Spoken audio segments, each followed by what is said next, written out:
Podcast is in a big damn hurry, Michael. It is. We're oh my god, there's no time. There's no time. And I know in the past I've said there's no time, and then we proceed to talk about the things we watch. I watched 2 episodes of Edge Runners today. I got time to talk about that. We have 4 fucking conferences as well as other things to deal with this week. So no preamble. Welcome to RageSelect. That was the preamble. I'm Jeff. And I'm Mike. We're going to do the best that we can because we had Nintendo, we had Sony, we had Ubisoft, we had a thing. D23. We had a man who desperately tried to make something interesting. Yep, D23 is going to be the odd man. But then also, I got to say, by the time this podcast comes out, TGS is starting the day that we did this. There's an ID at Xbox. There was a Capcom presentation. Yeah. We do not have the ability to go into 8 conferences in one 2-hour show. That would be impossible. Next week you'll have to come back for TGS. We'll talk about Ken next week, guys. Yes. Yeah. So I think that without further ado, we should just jump right into it because might as well. Yeah, we've got way too much. Michael's got to get us some sleep tonight, so we got to get the show on the road. We're gonna start with Nintendo because I thought that Nintendo deserved to go first. I'm not playing favorites. First. Well, no, that's not true. No, D23 went first, but they're terrible. So yeah, but that was terrible. So we'll do that one last. All right, here we go. New Fire Emblem game. Man, I remember the time frame where they were worried they weren't going to make any more Fire Emblems. Yeah. Now that's all we fucking get from Nintendo, period. Pretty much. So yeah, this is another actual Nintendo Switch turn-based one, and it looks like it's in the same universe as the Three Fates or the Marth, wherever Marth is. It's whatever Marth was the first one. Was the first one. So it's I don't know if there's been a sequel. I think there might have been a 3DS sequel to that one or something, but because wasn't there one where it was Marth's kid is a time traveler or something? No, that was Marth's ancestor. Oh, okay. Because that's Chrom. It was Chrom's kid who was an ancestor of Marth. Michael, you only know this because of Smash Brothers. I do. that was one of the ones my friend played a lot, so he actually explained that story to me. Don't pretend like you know what Fire Emblem is. No, like I said, my friend Hilar explained that one to me because he was playing it as it was coming out. So yeah, it appears that in this one that if you get the right ring, you get a Fire Emblem stand. You get a ghostly Fire Emblem stand that comes out. You have a Marth as your stand. Yeah, but also the main character is. I found this out that he's designed by a VTuber. Well, that explains a lot because he's fucking horrible to look at. He's so horrible with this blue and red and blue. He's like Captain America, but he's a weird one. Japanese version. He's overly designed, I feel, compared to a lot of the other character models. Yeah. But yeah, then I saw some of the other VTuber designs that the person's done. I'm like, no, this makes 100% sense. It's weird because we're watching the trailer for it right now and everybody else looks normal. And he looks like he should be in a J-pop band or something. Exactly. Everybody else looks like a medieval hero, and he looks like a fucking he should be at a rave or something. Well, he looks exactly what it sounds like. He looks like a VTuber. Yeah, and that's what the person loves doing. So great. I do like the red and blue aesthetic, but it's. Yeah, the rest of his outfit's just over. Especially when you put him next to Marth. Yeah. It's just that much more obvious. Yeah. There's a whole thing where it's oh, you can change people's outfits. And I'm like, ooh, can you change his outfit, please? Is there a pre-order bonus where I can make him look like a regular human being? Come on. I hope so. I'm probably never going to play this game, though. Yeah, Fire Emblem Engage. It looks like they're just kind of doing I don't think that they went into any really really specific details about systems or anything. This is mostly just kind of a teaser announcement trailer. Yeah, it's the first. They haven't. No one knew this was happening, as far as I know. Yeah, and it looks like they've done the character models look a little bit better than I think the ones did in the last Fire Emblem.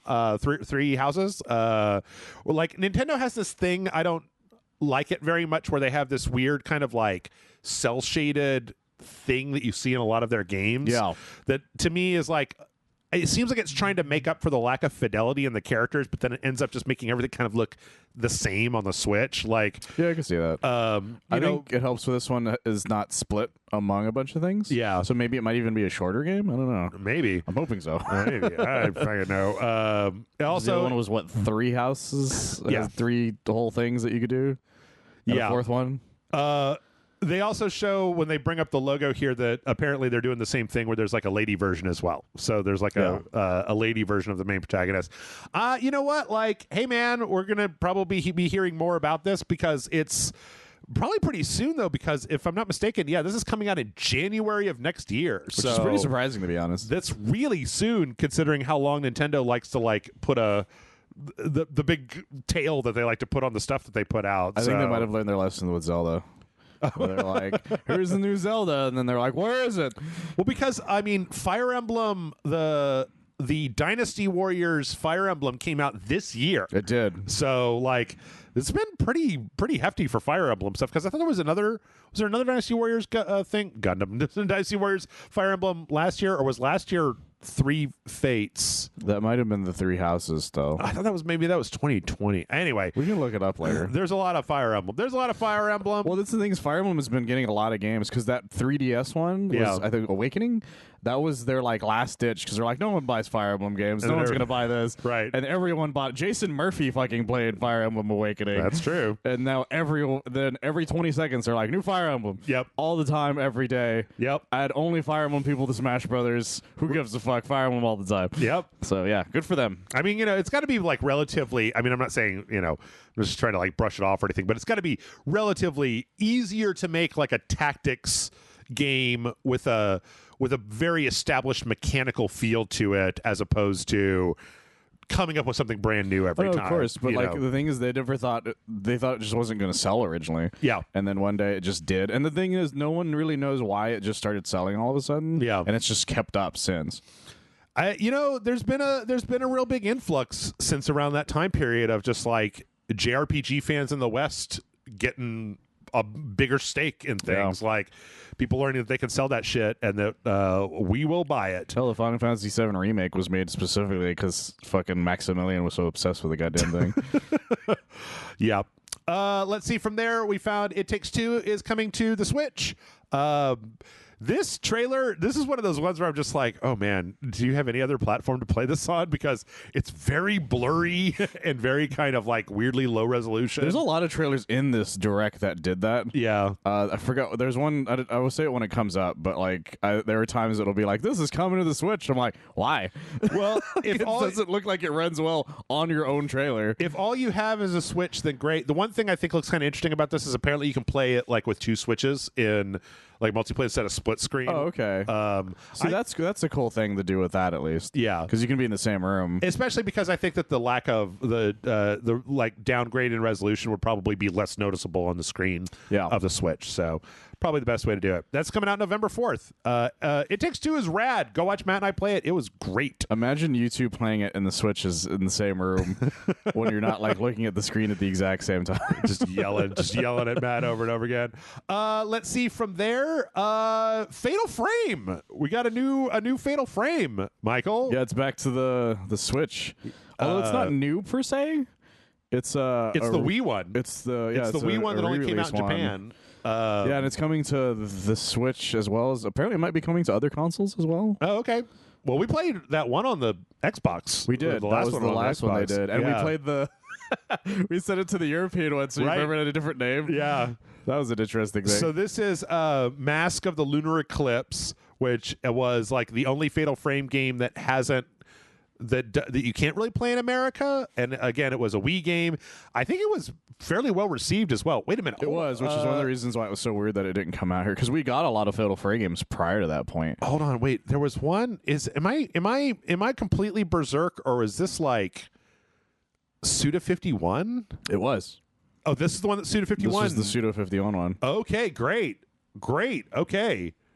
Yeah, Goichi Suda, director. Okay. That's what was so weird that it didn't come out here. Yeah, all right, great. I totally want to play this. I dig Fatal Frame, but I think that a lot of the current ones they've made have been a little like me. No. But I like me some Suda 51, even though this doesn't appear to be completely psychotic. Well, it is a Nintendo Direct, so yeah. Once you play the game, who knows? Yeah. All the when it turns out that the lady taking pictures has 8 different personalities and one of them is a luchador. Yeah, and it turns out the camera can turn into a giant dick. And then one of the you take one of the picture of one of the ghosts, it's just Uncle Death on a skateboard, like doing some sick tricks. And you're like, oh shit, Uncle Death is here. I miss Uncle Death. I wish they would have done more with Uncle It's Death. so weird that they didn't. Like, they made that weird sequel type thing, but he's not in it at all. Yeah. I was like, why was the That point game of isn't this? even out yet. Yeah, I was like, what was the point of this without him? That's just dumb. I don't know. But yeah, I am a sucker for Fatal Frame, and that's going to be available early next year. What I liked about a lot of these conferences was there were a lot of concrete dates on them. Yeah, which was surprising. Which is very nice, as opposed to just meh. From there, Xenoblade Chronicles 3 is getting a horrifying DLC character. This character is unsettling. Yep. She looks like a weird robot sword with an anime girl head, and she's too skinny, and she's like weird, and I don't like it. I don't like it. Well, it's literally like an exoskeleton body, but with an anime girl head. It's like if you walked into a T800, and then for some reason it had the head of Arnold, but that was the only part of it that was not. Over robotic. I was going to say, what if it was like the T800, but it just had Hatsune Miiko's head on it? Actually, that's another way. Either way, it's fucking weird as shit. It really is unsettling to look at. I don't know if that's just me, but it. Oh, I couldn't look away because it was so horrifying. Yeah, I was like, what the fuck is this design? Also, because of how skinny and short it is, it kind of looks like a weird baby robot, like that I didn't think about. Big head and then little body, and it's like, oh god, it's a child robot. It's creepy. That's all I have to say. It's very weird. Super fucking creepy. It's very weird. Also, they said that there's going to be some new like challenges and some new like battle challenges. You can get swimsuits and other stuff from them. Hooray! Including swimsuits if you want to put everybody in a fucking swimsuit. Everyone wants a muscular character to look at that's not a robot. I mean, what is that robot swimsuit going to look like? Is there anything? There's not anything. You couldn't take the frame off. There doesn't appear to be room for anything unless she's just put the swimsuit over it. Oh my god! What if they take the frame off and she's just got like this really skinny, horrible, skinny body? Like, what if underneath that there's like this just teeny like tiny little arms? Yes, in a bathing suit. No, don't get that image in my head, Joe. That's horrifying. October 13th is when you weirdos can find that if you're playing Xenoblade Chronicles. So fucking weird. I don't understand it. It's very. You know what though? You know what this character looks like looks like a character that then people are going to get real mad about because this is part of the fourth phase of Smash Brothers Battle Pass, and then they put Eno in there, and everybody's like, "What the fuck, man? We all want like somebody else. We all want Master Chief and Goku, not like skinny robots from Xenoblade Chronicles." I would legit be mad if that character was in it because I'd have to look at it while fighting it, and I don't want that. Let's see. From there, we got the announcement that SpongeBob SquarePants Cosmic Shake is going to be out on the Switch. Good for them. Sure. And then, we also have the Fist of the North Star boxing game. Yeah. And funny thing is, I'm going to buy the shit out of that fucking game. What's funny is that it's kind of like a rhythm game where you're doing some like punches and some like some little footworks and stuff, but like it's very slow in the video that they put out for it. I feel like that's probably like the beginner mode or something. Yeah. And like, because there's a lot of, Fist of the North Star actually has games like this out for a while. Yeah. There's an arcade one out there that you have to like punch the pads or whatever. Oh, okay. So I feel like this isn't like completely out of left field, but it is in the fact that I had no idea this was going to be a thing. And I kind of love it. It's just really weird. It's always weird because it's like a spin-off of like a fitness boxing thing, right? Yeah, I would assume so. What's that? Like, because it's called Fitness Boxing Fists of the North Star. Oh, yeah. And so it's just like, this is a spin-off that somebody was like, this is a great idea. Yeah. And no one said no. Yeah. You'd be like, oh, there's a Demon Slayer game. Like, really? Yeah, it's a solitaire game. You're like, what? Yeah, you'd be very confused. Say what? What? I kind of want that to be a thing now, though. Yeah. Just random anime games that like are mixed into just the weirdest fucking thing. The weirdest genre. Just like a golf fucking... Well, okay, but you know what? Like, it would like, be... what's the name of that fighting one you're really into? Which one? Grand Blue Fantasy Versus? No, the one that just came out for that movie. That just came out. For the movie? Yeah, the something Kaiju Zero or whatever the fuck it was called. Jujutsu Kaisen Zero? Yeah. What if they made that, but it was like a golf game? Oh, yeah. Demon Golf. I don't play that. Well, actually, what's interesting about this is that I would be way more interested in this if it was like a full game that used the fit ring right? Oh, yeah, that would be. Where They you haven't can, like, walk used that. through and then you can do different things with it. You know, Yeah, they haven't used that since they made that game. yeah, I'd love to see another game that uses that Fit controller. Yeah, I would too, actually. Let's see. From there, we got an announcement for Oddballers, which is a little multiplayer. It's like kind of bowling, but with It's kind of reminds me of what was the name of that? Gang Beasts. Yeah, it reminds me of Gang Beasts, but with more like throwing shit at each other. Yeah, it's kind of one of those multiplayer, like, I don't know, slap stuff around. Love Weird environmental physics. shit happening. Yeah. Fine. Tunic. This is an example of that trailer that I'm like, this looks like it runs terribly on a Switch. Yeah, Tunic looks rough. Which is weird because it's not that like super advanced to begin with. I think the thing is that Tunic has a lot of real-time lighting that happens in it, and I don't think I think that's what's causing the problem with the lighting effects, the way that they're being rendered. Because if they were like hard-coded, there should be absolutely no reason why this game doesn't run fantastically. Like, Yeah, just look at these trailers. Like it slows down consistently yeah, as it progresses. yeah, it's not great. It's not great. No. Wait, was there a release date on that? I don't know. I don't think it mentioned it. September 27th. Okay. So pretty soon then. Yeah. Yeah. Speaking of pretty soon, we finally got our first release date for the first Front Mission remake. That is going to be coming out in November. And then the second one is coming out in 2023, and we got a new trailer for it. I've never played the original Front Mission. I mean, they were all like sprite games, right? Yeah. So it's kind of all 3D now. It'll be interesting. I've never really, really, really gotten into Front Mission, even though I really want to. I just keep...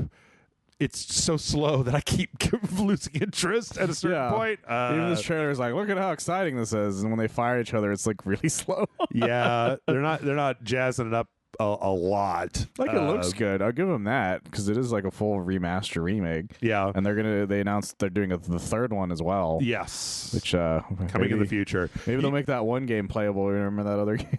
Which one? The stealth one. Oh, the Super Nintendo one. Yeah. Yep. I was just gonna say I want them to put that out because that's fan sub only, never outside of Japan. Yeah. So that's what they need to do more remakes of, just like the ones that never came out here. Yeah, I mean it is nice that like I don't think you can.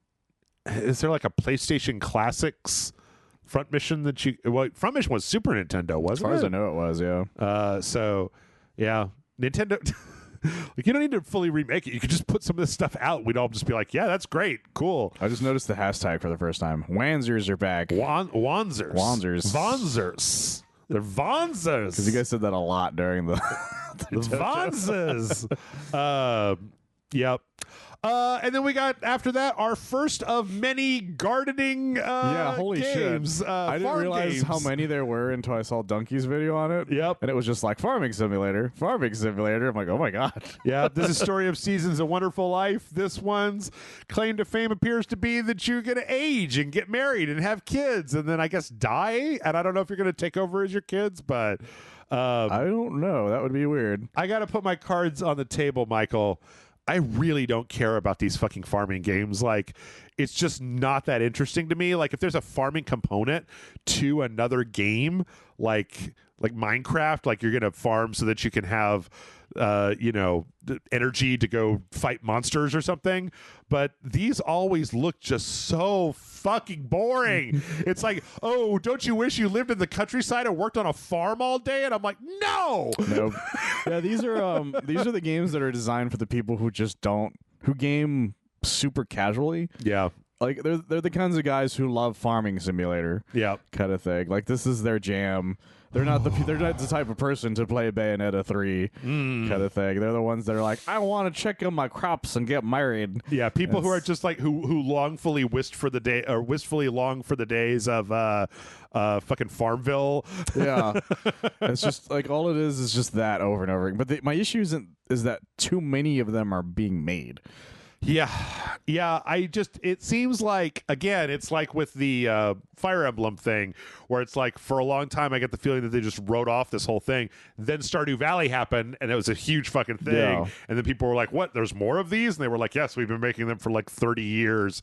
They're like, here's a whole bunch of them. Yeah. And Actually, yeah, no, I didn't even think about that. Yeah, they've because these games have been around for ages. Harvest Moon, is the biggest. back to like claim the fame for it. NES, maybe at least Super probably, Nintendo. yeah. It's on everything as far as I know. Yeah, and then like one of these, there's a great what happened. I think I talked to you about this before, where it's like there was another developer that was in charge of like localizing Harvest Moon games, and then eventually the company that owned Harvest Moon yanked the project from them, and so they just started making, I believe it's the Story of Seasons games. So it's like this company, or there's a story out there where one of these companies used to localize the Harvest Moon games for the West, and then when they took that away from them, they were just like, well, we know how to fucking make them, so we're just going to make our own and call it something else, like file off the serial numbers, blackjack and hookers, that whole thing, you know. And no one cares. Except there's no blackjack or hookers. It's just raising cows, and I heard though that this one is going to let you have like a mixture of like machine guns, mechs, like fucking ninja adventures. It's going to let like women marry women and stuff, and that sort of thing. That's what I heard. I don't know if it was this game. I know it was one of the games that was announced, but it wasn't mentioned, of course, in the Nintendo Direct because that would have been funny. Yeah. Splatfest announced their Gear Grub and Fun three-way weird thing. We made fun of this. We made fun of this on the Dojo videos. Tomorrow's video. And then also, I think that was kind of it. From there, we got the announcement of Octopath Traveler 2, which is big for the people who are into that whole thing. I mean, Octopath Traveler 1 did relatively well, as I can tell. Yeah. This is a brand new 8 stories. The warrior, the dancer, the merchant, the scholar, the thief, the hunter, the apothecary. Where's the Let's Player? The Let's Player. The VTuber. Yeah. So, yeah, I mean, this appears to be quite a bit more Octopath Traveler. I like the idea of Octopath Traveler. I don't know if this is actually true, but I read in the first one that like the various stories never really came together like they kind of do in Live Alive, right? Oh, okay. That it was like they were semi-connected, but like it wasn't like, oh, you're going to play one of each one of these and then they're all just going to come together like Voltron for the kind of finale. Yeah. But I don't know. That's just what I heard. I could be wrong. This is coming out February of next year. Holy shit, do we still have 30 more minutes this? We my do. God, we got to go faster. Oh my God, Sonic, give me strength. Probably just skip all the farming. Here's another farming game. Which one was this? Magical something? Magical something. Hold on. This one's like fairies. You're all fairies? I guess. I don't know. I mean, like, no, I zoned out every time they mentioned farming. Fae Farm. Magical spells and combat. Great. Let's see. Fiat Rhythm is coming to the Switch. This was previously, I believe, only a 3DS game, right? I think so. Or a DS game? It might have been a PSP game, actually. I can't remember, but it is one of those ones that it's a rhythm game based on the Final Fantasy universe. And, like, this is just having, like, okay, February 16th of next year, and, like, 1 bazillion songs. Every song, and also there's a Nier DLC pack, and also there's a Live Alive DLC pack with DLC songs. If you're into the fucking rhythm genre and you're one of those people that really likes Final Fantasy music, like, I remember this being a fun game, but like definitely not like a Let's Play. Like, I don't think I would put this on. No, I think it was a Vita game, actually, if I remember correctly. Is it a Vita game? Let's find out. If I remember correctly, one of the first times it ever came out was a Vita game. Because they also did a Kingdom Hearts one, I think, for the Vita. I think you're right, because that was back when Square was much more hooked up with Sony. Yeah. And they were one of the few things that, like, used the Vita. Let's see. Fiat Rhythm, Final Fantasy. Nope, 3DS. Okay, then I might be thinking of the Kingdom Hearts one then. Yep, 3DS iOS. So, because I know one of them came out for the Vita eventually. The Persona ones were Is that Vita, what it was? Dancing All Night. That's probably what I'm thinking of. Then. Yeah, I think that's the one you're thinking of. But that's not Square, so. Yep. So I was way off. 400 Samsonite. 502 songs included with the digital deluxe version. Fucking hell! Like, what the hell? We got a trailer for Mario Rabbids. I don't think there's any reason to talk about this because Mario Rabbids is Mario Rabbids. It's coming out soon. It looks cool. I'm into it. I like DJ Cheap Tuna with the cheap on his head. It was the only tactics game I've played all the way through. That's true. I didn't even play it all the way through. To be playing Fire Emblem. They did announce Bowser's going to be in it. at some point. Yeah, it's going to be one of the playables. Yep. So I'm looking forward to it. And they also announced like a special edition thing or whatever. Rune Factory 3 Special. Yeah, is another farming / monster raising. There's something going on here. You can fish. I don't want fucking. That's all I'm gonna say. 2023. Yeah, 2023. Let's see. Got some Nintendo 64 games, Pilot Wings, Mario, all the Mario parties, Pokemon Stadium, Pokemon Stadium 2, Excitebike 64. I didn't know that was a thing. I had no idea they made this. So, yeah, Mario Party 1, 2, and 3, Pokemon Stadium 1 and 2, 1080, Excitebike 64, all coming to the online pass. Oh, and GoldenEye. Yeah. Which is interesting because GoldenEye is one of those things that's been like notoriously impossible to emulate. Like it's very difficult really to emulate GoldenEye. So it'd be funny because if GoldenEye comes out, Michael, well, when GoldenEye comes out, we can, I don't know if I need to get like Brian Salisbury or somebody over here, but like I have never played GoldenEye. Oh, really? Like I've never even played the first level of GoldenEye because I didn't have an N64 and I missed that whole thing, and it was kind of during my salty teenage years. So I've literally never. I didn't play multiplayer. Fun story time on that. So I didn't either when it first came out. Yeah. But when I was about 19, I was living in San Antonio with a friend of mine, and I decided I was going to buy a 64 and buy games that I had heard good things about and play them. Sure. Which was a terrible idea. Like Castlevania 64. Yeah, this was all terrible ideas because it turns out N64 games have aged the worst of any fucking system on the planet. Yeah. Because I bought Donkey Kong 64, I bought GoldenEye, and there was one other one. Castlevania 64 was another one I was able to get a hold of. Nice. And there was one other one that I remember Superman 64. No, actually, I considered that, but I decided against it. But those were, I remember I bought a few of those, and I was like, I'm just going to play these. And so I started up GoldenEye, and I was like, this is fucking terrible. Yep. Like, this is not... Like, I get why this was the thing when it came out. Right. But this was like 2009 or 2008. Yep. And I was like, this is not designed to go past that point. This is fucking awful. And so I have no nostalgia for it. Mm-hmm. So whenever somebody's like, it was the best shooter ever, and they should, I would love to play it again. I'm like, no, you don't.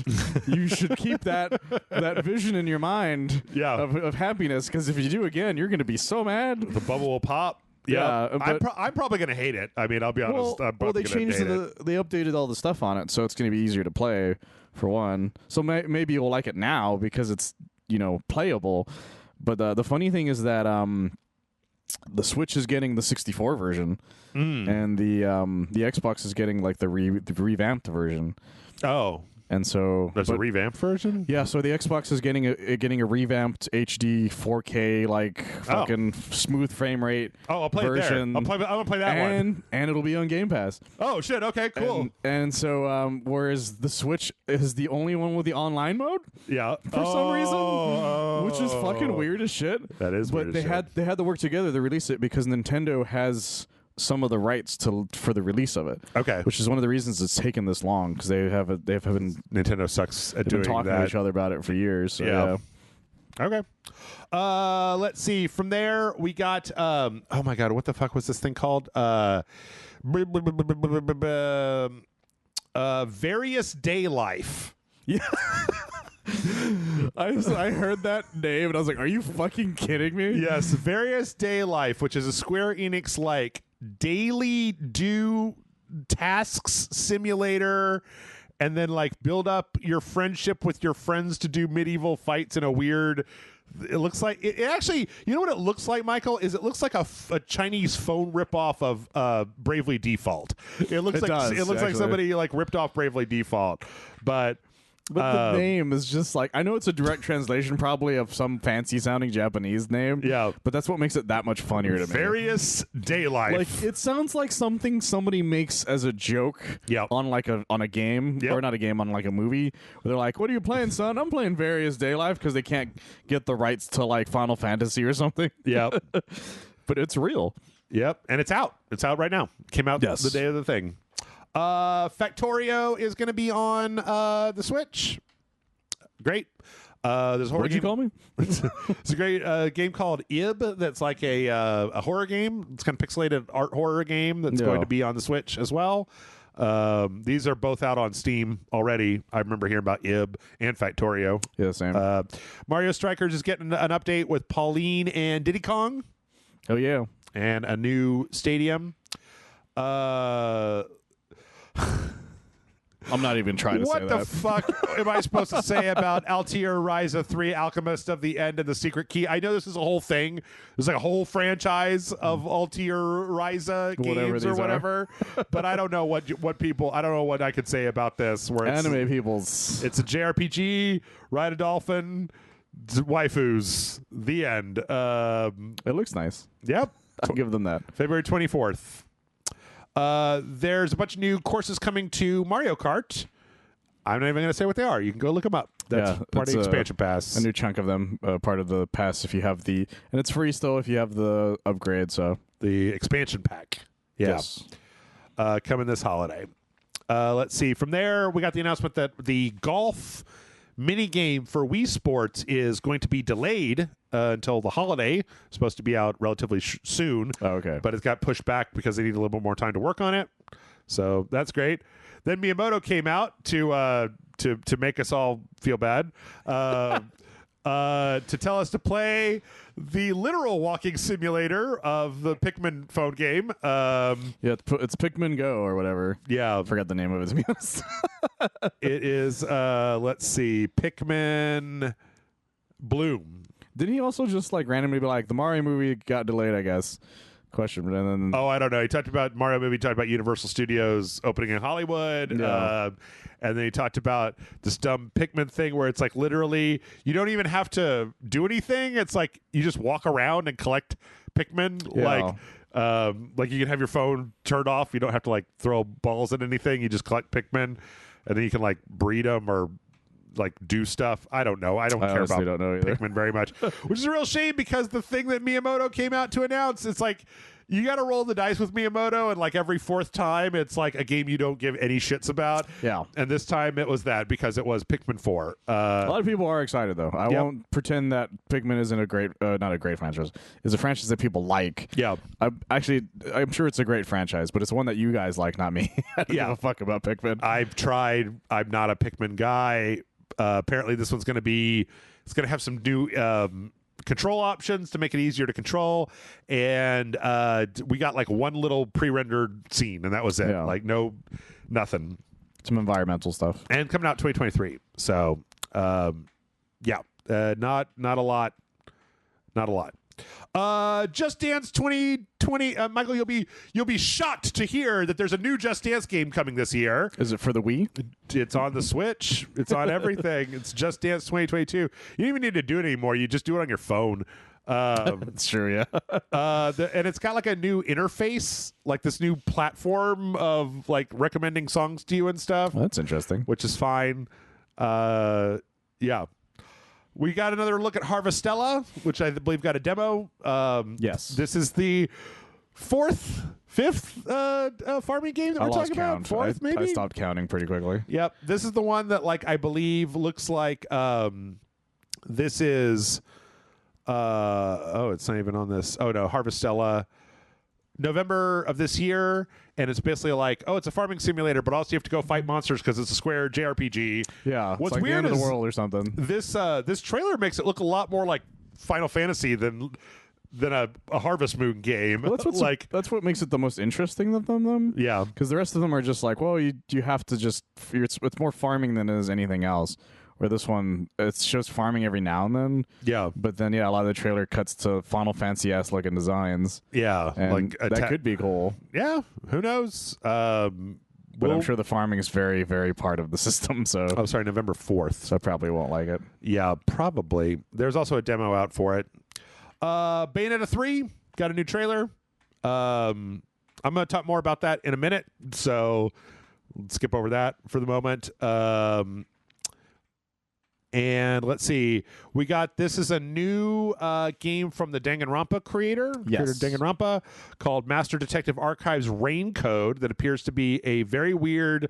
Okay, so you're in a city where it rains all the time, and you're a detective trying to solve stuff, and you've got like a sexy lady ghost or something that is helping you. It's some sort of like AI, I think. Oh no, it is a ghost. It's a ghost that turns into a big sexy lady, and then like eventually it turns into Bowsette. Basically, it's basically Bowsette, and then brings you into the mystery labyrinth where you've got to like go through these weird like adventure stages to find the truth.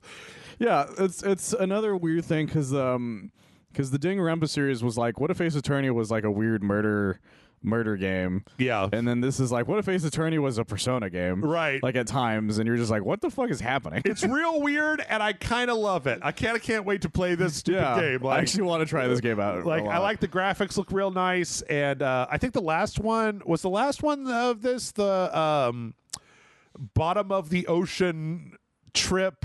And then there's an apocalypse on the surface, and the kids have to figure out how to get out of the underwater amusement park. I don't remember. Great. Okay. That's the thing. Yeah, that's fine. I don't follow the studio though. No. I know. I'm not the biggest Danganronpa fan in the world, but yeah, this looks significantly weird, but also engaging.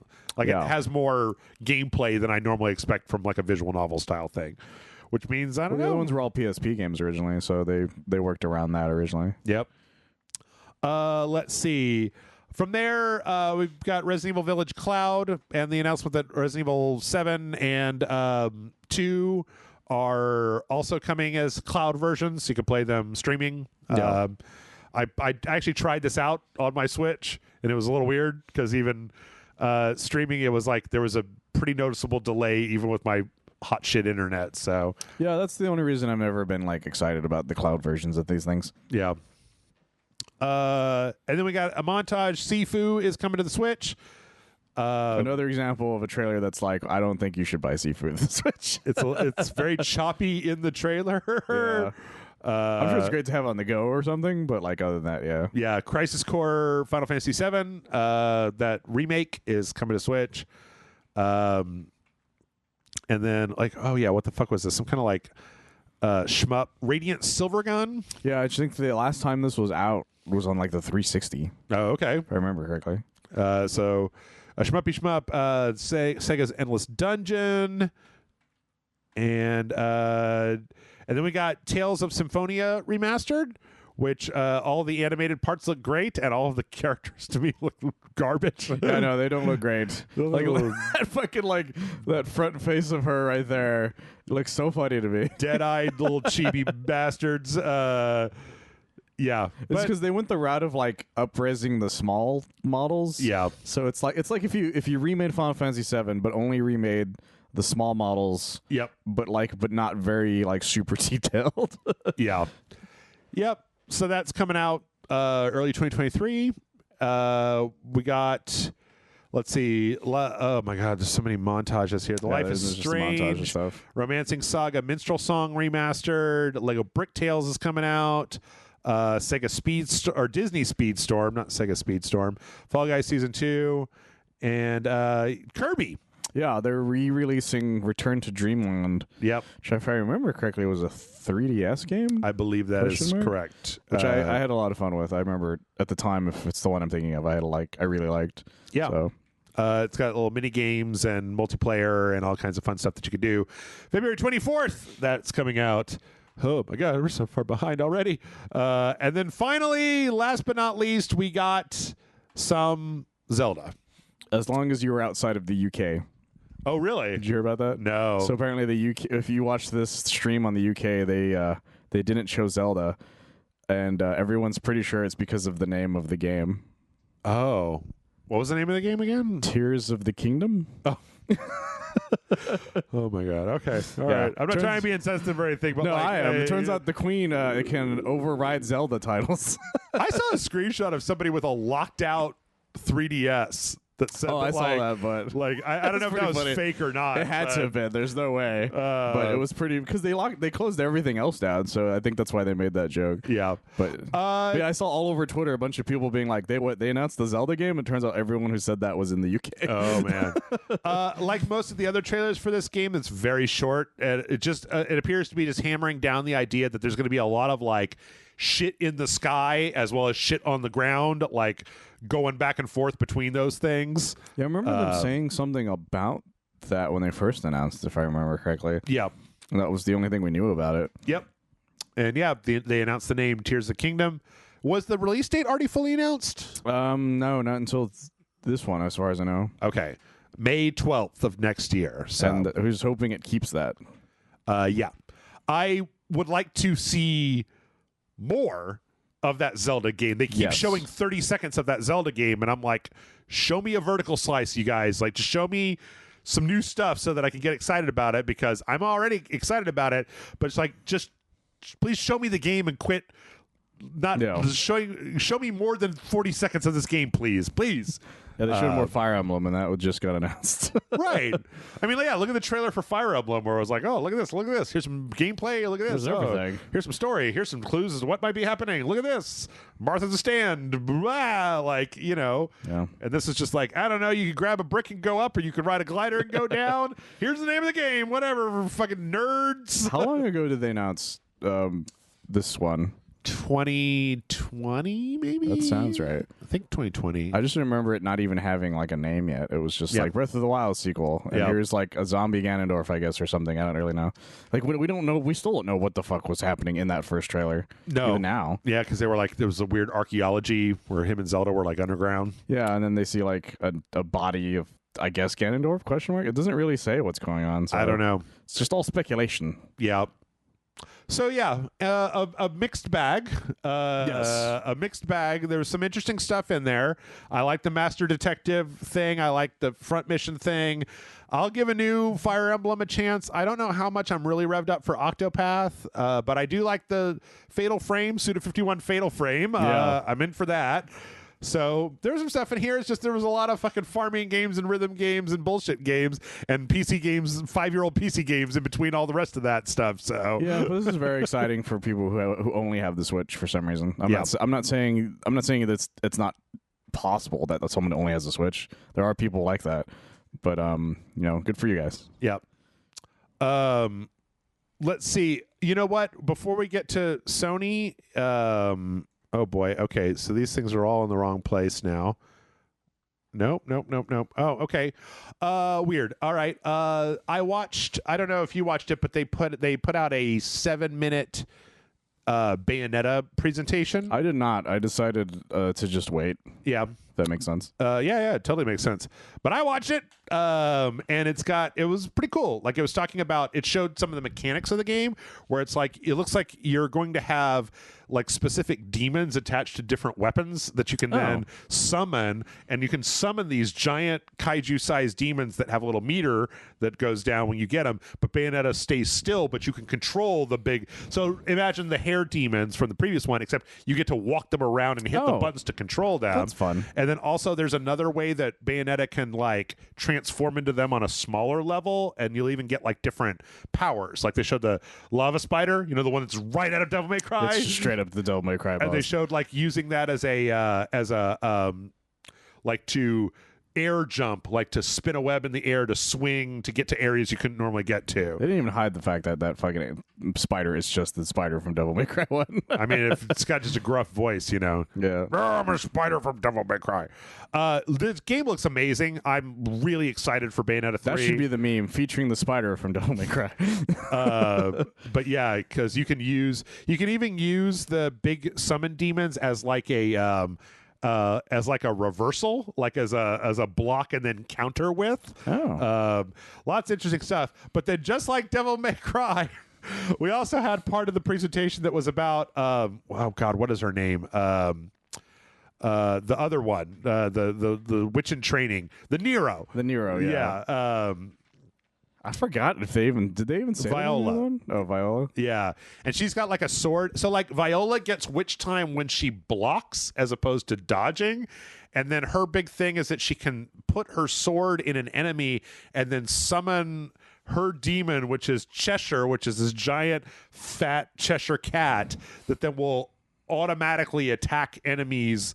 And then you do punch moves while you're doing it. So almost like Kratos, like get rid of the thing. Cheshire's real goofy looking as a demon. Yeah. Like this big fat grinning weirdo with like a sweater on. I can't wait to see what the fuck is going on in this game. Like, it looks great, and I can't wait to see it. I'm so excited. This year has been a little unexciting in some ways, but like, man, this and God of War are really just like up there on my list for 100%. End of the year. And I'm always surprised Nintendo is the one that decided to go all in on Bayonetta. Yeah. Like, it's just surprising to me. Yep. Let's see. We got 15 minutes. Let's try to get through the state of play. I don't know. Maybe we can do it. Maybe we can't. We probably could, because there's not actually a lot of announcements on this one. That is true. Tekken. Yes. Tekken is started off the bat, though, with something pretty hype. Tekken 8 with Kazuya and Jin fucking punching and punching. Oh, my God. They love particles in Tekken. Just like explosions and rain and like particle effects and like lasers and there's so much going on. Yeah. And this fucking trailer is gorgeous. Yep. I love it so much. Yeah, that part where fucking Kazuya's arm just flexes really hard. Yep. God damn, this game looks amazing. Yep. If it looks like this, which it probably will, because they're not, I don't know. They're not fucking around. All this is within the scope of a next gen system of what we're seeing here. So. Especially if this is if they only focus on the next gen systems. Yeah. Looks absolutely fantastic. How long has it been for Tekken fans? It's been like 3 or 4 years, right? It's been a while, to be honest. Well, because Tekken 7 is just consistently getting updates. Oh, that's true. I think Tekken 7 came out in, I want to say, 2016. Probably not even. Tekken 7, 2015. 2015. Okay, so I wasn't that far off. 7 years ago. But they added like fucking almost a whole other game's worth of characters to it. Right. And a lot of them were guest characters, which is the weirdest fucking part. Yeah. But and they never got rollback netcode. Tekken 7. Oh my God. So people are worried if they're gonna do it for Tekken 8. So we'll see how that plays out. Okay. Yeah, we didn't get much more info than that. Great trailer, though. Go watch the trailer. Fantastic trailer. I got to be honest. I mean, like, before we go into this, I'm trying not to. Like, I actually want to say that I have a little bit of a Sony bias, but really not as much since Xbox started getting on their shit. And, like, since the gaming industry has become so weird, Nintendo's got Bayonetta. Like, I like some of the stuff that Nintendo puts out. But, like, out of all 4 of these, I think that Sony did the best because they had a lot of consistent new, exciting, and interesting, whereas even like the stuff in that Nintendo thing, there's only like 2 or 3 like we didn't know that this was a thing, and a lot of them were daytime chores or whatever that one was called. Like, it was just the Fire Emblem one that was the big surprise. Yeah, Fire Emblem was the big one, and even that, it's like, well, we've been really saturated in Fire Emblem. I guess that's true. Yeah, but no, yeah, PlayStation had a pretty decent conference or state of play. It was also very short. Yeah, which was nice, to be honest. It was a nice little thing. Yeah, especially because Ubisoft is like 2 hours long. Man, you thought we were glossing over Nintendo? Oh, get ready. Yeah. It's going to be so shiny when we get to Ubisoft. And D23? Yeah, the only disappointing thing about State of Play was a lot of people just kept expecting specific things to happen. Yeah. That just didn't. Yeah. It's not really their fault. It's more just the faults of expectations. Even the same with Nintendo. People expected specific things to show up and they didn't, so. Yeah. PSVR 2 is getting that Star Wars Galaxy's Edge VR game, as well as Demio, which both of these, I believe, are already out on the Oculus Quest 2. In fact, I believe Demio has a non-VR mode on Steam now, so you can play it without VR, because it's kind of like a tabletop card DM type of thing. Yeah, I guess that would make sense. Yeah. No big shakes. Tell me more about the PlayStation PSVR 2 and less about the games that will be on it. Let's see. From there, this was exciting. Yeah, this was a nice surprise. As it was like, oh, it's Sega, and then it was like, oh, it's feudal Japan, and I was like, wait, hold on. I recognize the look of those models. Is this what I think it is? Yes, it is. Yes, it is, boy. Because people forget this game has been out for a while in Japan. Oh, it's a PSP game, right? It's a PS4 game, I think. If I remember correctly. I believe it's PSP. Let's see. I don't remember. Well, that's the thing is I don't remember. I remember hearing that it had come out in America. Yeah. And but one of the reasons that they're going to release it was because fucking Ghost of Tsushima did so well that they were like, oh, we could do this. Oh yeah, originals PS3, PS4. Oh, so yeah, they're very my mouth wide open. So a lot of people are very excited because they never thought this would come out. We should say what it is. Yes, we should. It's the medieval samurai okay, what's the best way to describe this? It is a samurai story where all the characters are played by characters from Yakuza. Yes. So they're not their Yakuza characters.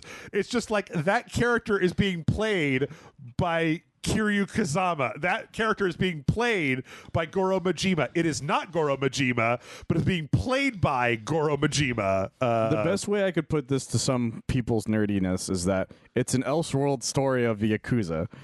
Yeah. Or like a what if story of Yakuza. It's like, what if Yakuza was like happened to be in like feudal Japan? Yeah. Is really what's happening. I watched this. They put out a slightly longer thing for this because there was a Yakuza live stream. I don't know if it was evident to you in here, but do you know that like if you take this blue jacket off, underneath he's got a like gray gi that then has like the crimson are you serious? liner, so it looks like his Looks like a jacket suit. from the game. God damn Yeah, it. you can see it a little bit right here. That's amazing. It's pretty fucking great. What was Like, the original title for this back for when it first came out? So here's the thing is this was called, okay, I didn't know this until today. The company that makes Yakuza is called Ryuga Gotoku.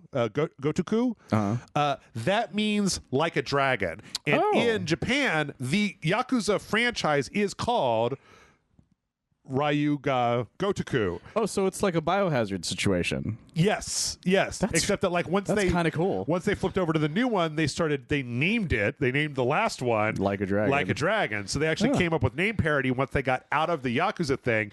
So the idea is that this is Like a Dragon Ishin because they've already got the momentum of the Like a Dragon name that they don't have to call it Yakuza Ishin. I think this title works the best for this though. Absolutely. And I'm glad that the studio whose literal namesake is the name of this game is able to have their name properly represented in America. Yeah. Because it really stopped being about it's about the Yakuza, but only tangentially. Well, the name makes more sense now that I know it's called Like a Dragon. Right. That's the whole fucking thing about his name. Yeah. So that makes 100 times more percent than I thought see him? possible. You see his outfit? He's the Dragon of Dojima. Yeah, see, Jesus Christ. what do we walk forward here? Oh see? my God. See? It actually looks a lot like his suit. Yeah, from just the not as game. like heavily. He doesn't have the big pop collar though. So That's amazing. I love that shit. It's great.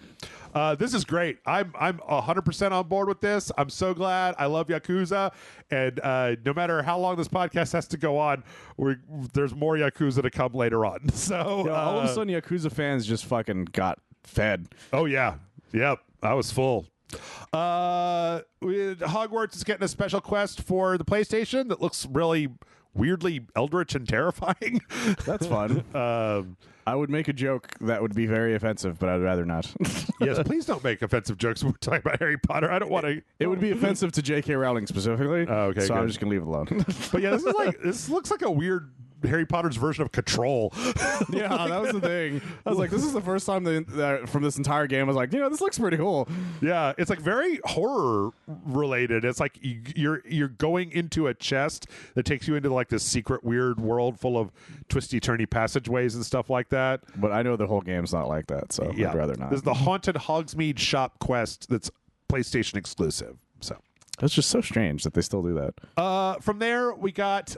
This is so fucking weird. Probably the weirdest announcement of the thing. Pacific Drive. Yeah. Which is like appears to be like what? It's like the world has been messed up by like cryptids or weird supernatural shit. Well, the idea is that like this is based on just the title screen basically. Yeah. Because and the other reason is because Gravity Falls kind of has the same idea, which is that in this specific area, I guess like weird shit just happens in the Pacific. And so you start off, from what I can tell, with like a station wagon, and then you slowly upgrade it from finding shit as you're driving. Because you'll notice it's like a normal station wagon in the beginning. Sure. And then by the time this trailer's done, it's covered in shit. Okay. So it just seems to be like you're driving towards a specific thing.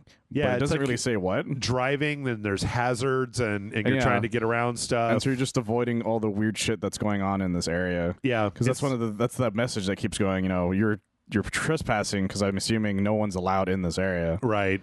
Yeah, it'll be interesting to see what's going on. It's got some interesting qualities. I'm interested to know what happens when you're not in the car. Most of what we see in here is driving, and like that's fine and everything, but kind of need to know what the other side of it is. So yeah.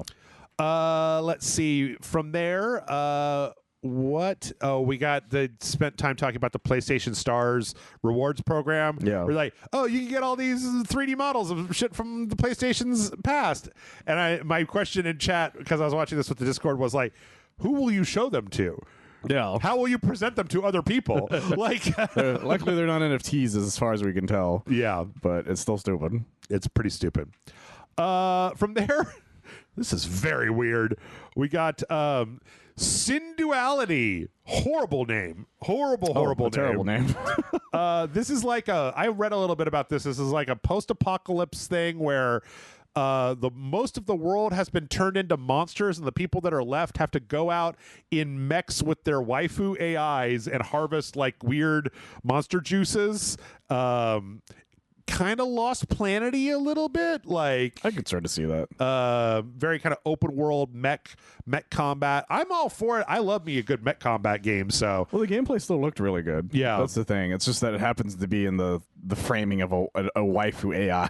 it's also just so weird because it's like I've never heard about this before and I have no idea what the fuck it is. Yeah, it just sort of came out. I was just like, I don't know what the fuck this is. Yeah, I've never heard of it. Yep, I don't think I've ever heard of the studio that's making it either.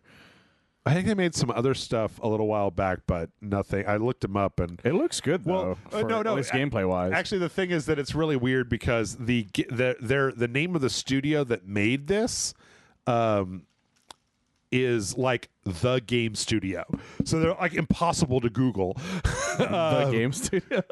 Let's see, yeah, because I remember I looked it up, and it was like Synduality, developed by Game Studio. That's the name of the developers that made this. Yes. Oh my god. So yeah, never heard of them. Yep. Looks like it'll be all right though. Where do you work? I work for Game Studio. What? Which one? Game Studio. It's like the Game Studio. It's like we're getting a who's on first situation going on. Let's see. After that, we got oh yes. So we saw this a long time ago. We did. Project Eve, which looked like big booty sci-fi Devil May Cry, which is now known as Stellar Blade. Yes, it used to be Project Eve was its working title. Did I just say that? No, you just said the full title. You never said the actual. I thought I said Project Eve before. No, you just said we've seen this before. Is all you said. Oh, okay. You didn't say the actual what it was before. Well, joke's on me. I like literally looked at the other page to look up the name of it and then didn't say it. So you were just like, oh, well, we've seen this before. I'm like, cool. And it's called Stellar Blade. I'm like, cool. What? Okay. Yeah, and this is really weird. It's like a Korean game, I think. I think so. It seems to be a post-apocalyptic world. Yep. And you're, I guess, a robot? I don't really know. You're like That's the thing I'm trying to figure out. You're some kind of Dante. Like, imagine if Bayonetta was all serious and shit, like, and their clothes didn't come off and she was like a robot. Literally unplayable. So, not Bayonetta at all. Imagine if Bayonetta was totally not Bayonetta. But it looks significantly goofy and action-packed. And yeah. I'm a big fan of goofy, action-packed mech lady slashy giant monster robot future. Like, she has this gun thing that's, like, overly insane. She might be compensating for something. I don't know. It looks like it could be pretty cool though. And it is a PS5 exclusive? I believe so. I remember them saying that before they announced this and the next thing. Yeah, I believe so. PlayStation 5, at least this roundup. Can I just say for a brief moment, it is so hard to find a chronological recap of these things. Everybody that does a recap of these conferences, they always put like the biggest announcement at the top, and then whoever their editors are, they just rank them by how interested they are in the thing. So it'll be like looking for PlayStation, and it's like, okay, first God of War, and then it's like, well, I was most interested in Tekken 8, and it's like, well, wait a minute, just put them in the order they came. Just very strange. But yeah, the next one as well that was announced right after it was also PS5 exclusive. Yes, which this looks... I was confused about this because this is Rise of the Ronin, which is a Team Ninja joint, right? Yeah. Or wait. This is the Team Ninja game. Okay. Yeah. Okay. But isn't Team Ninja also making that Wo Long like the Chinese Dark Souls thing. That's what's interesting to me is that on one side they're having this Chinese Dark Souls game, right, and on the other side they're having this Japanese story Assassin's Creed. Yeah, kinda. And I'm like, you know what?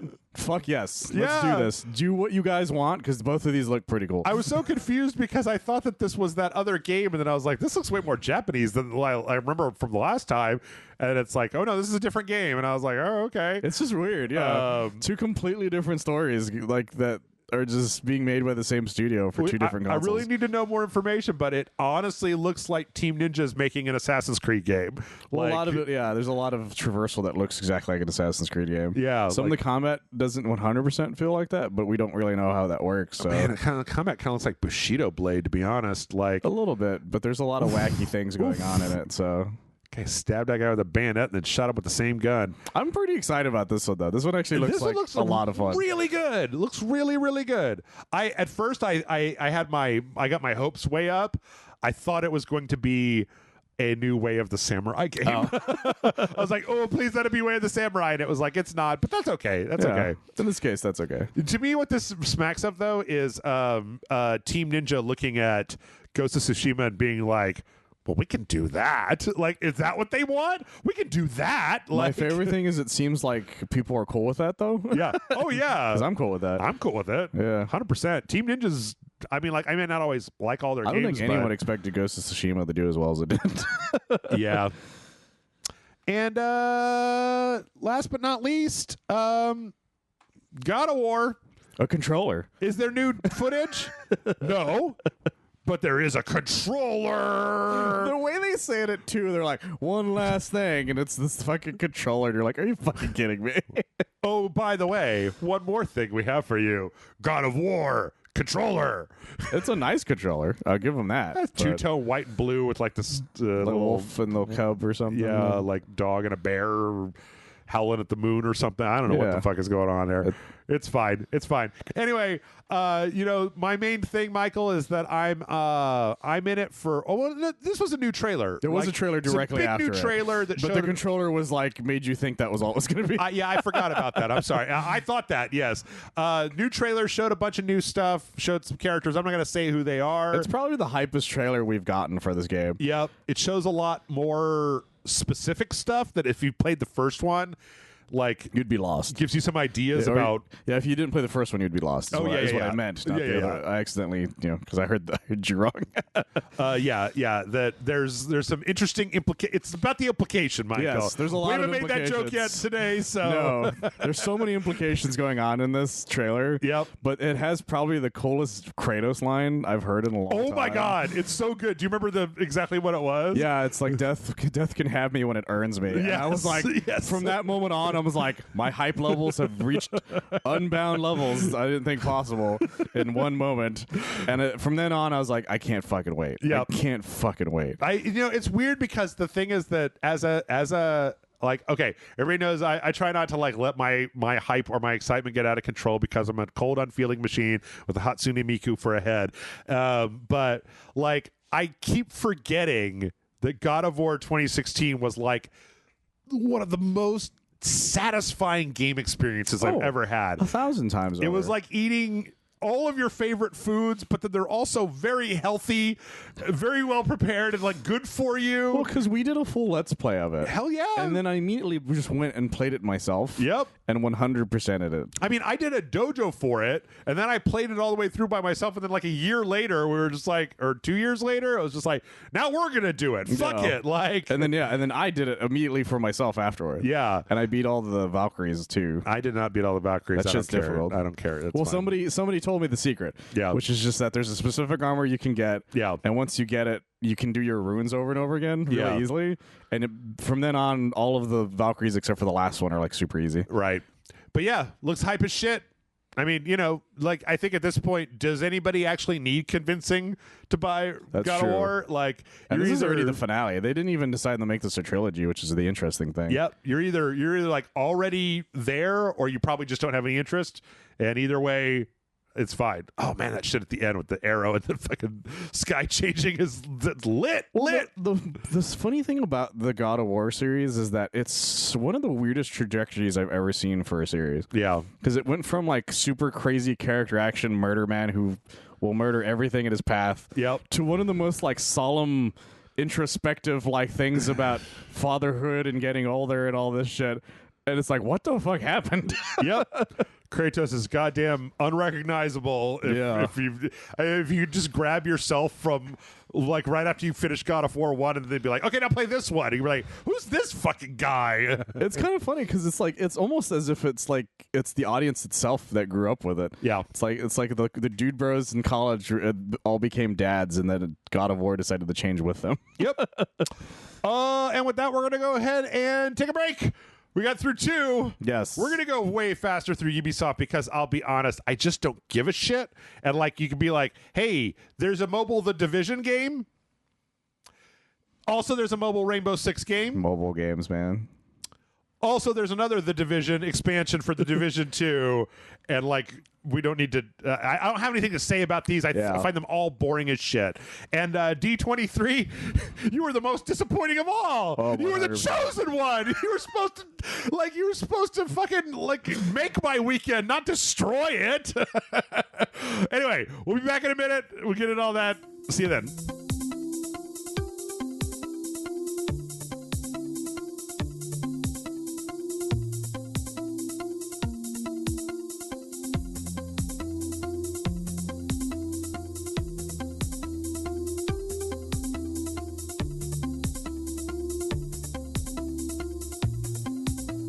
And we're back. Michael's tired. I'm tired. We're all tired. We got 2 more conferences. Yes. Fucking. We can probably just plow through these. Though. Yeah, I think so. Most of this is going to be. Well, there wasn't really anything interesting even from the Ubisoft one. Yeah, I agree. In fact, you know what? Let's gloss. Let's get our glossy. Let's get our. Some of the stuff they showed was just Nintendo showed anyway. Yeah, let's get our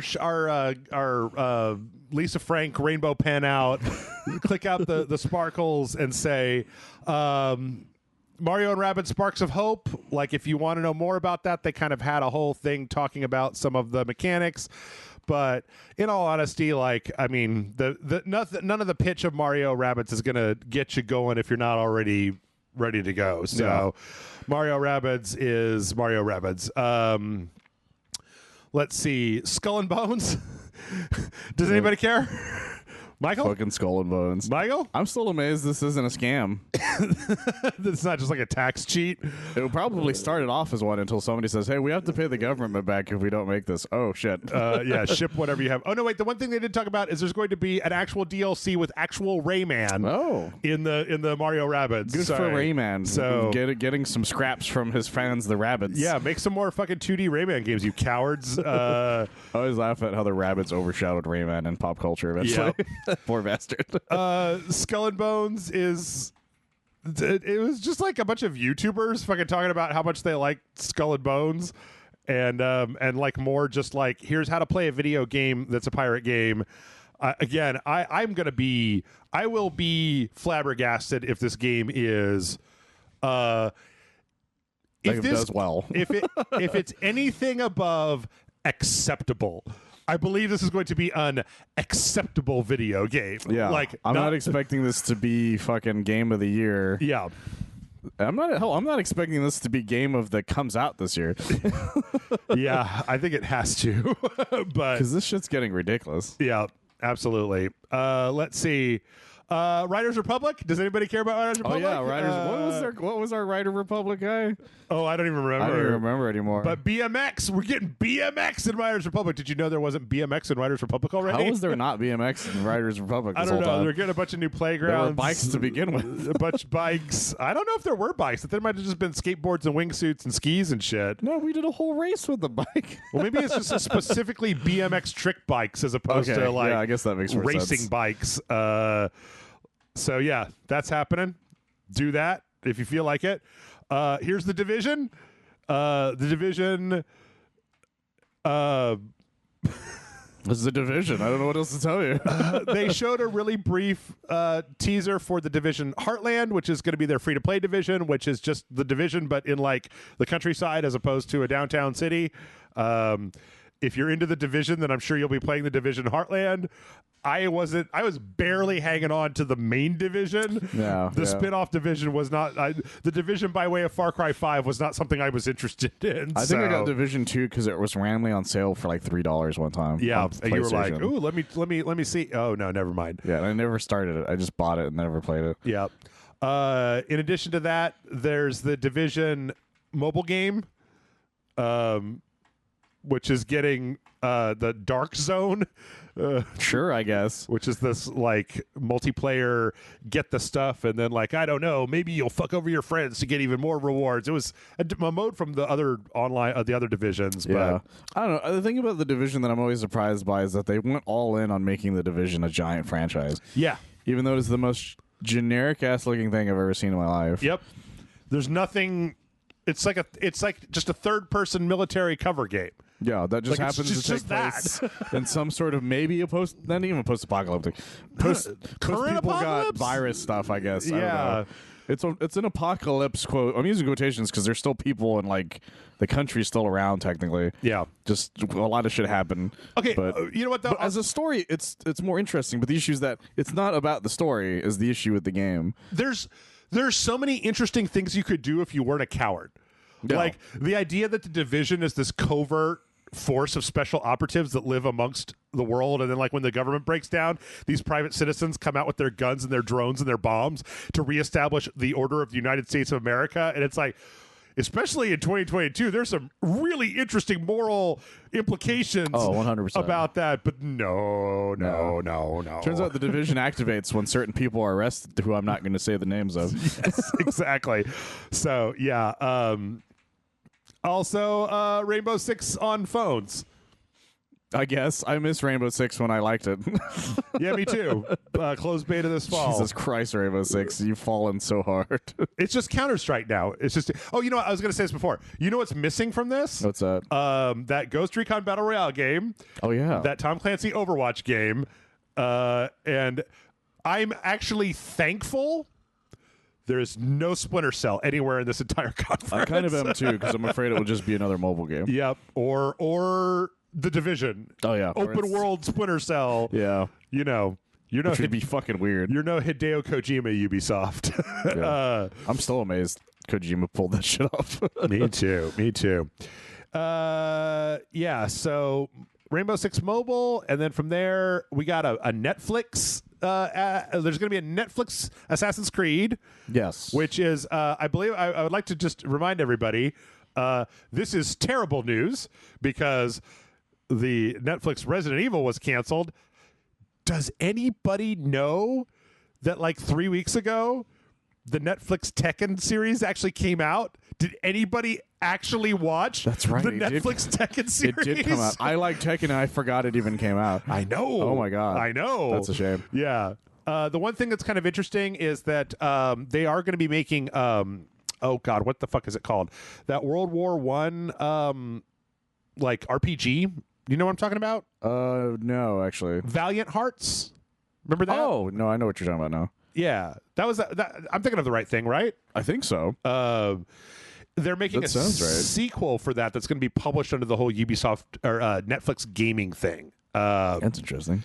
That was the one that was like Child of Light, right? It was like the kind of 2D. If I remember correctly, yeah. But it's been a while.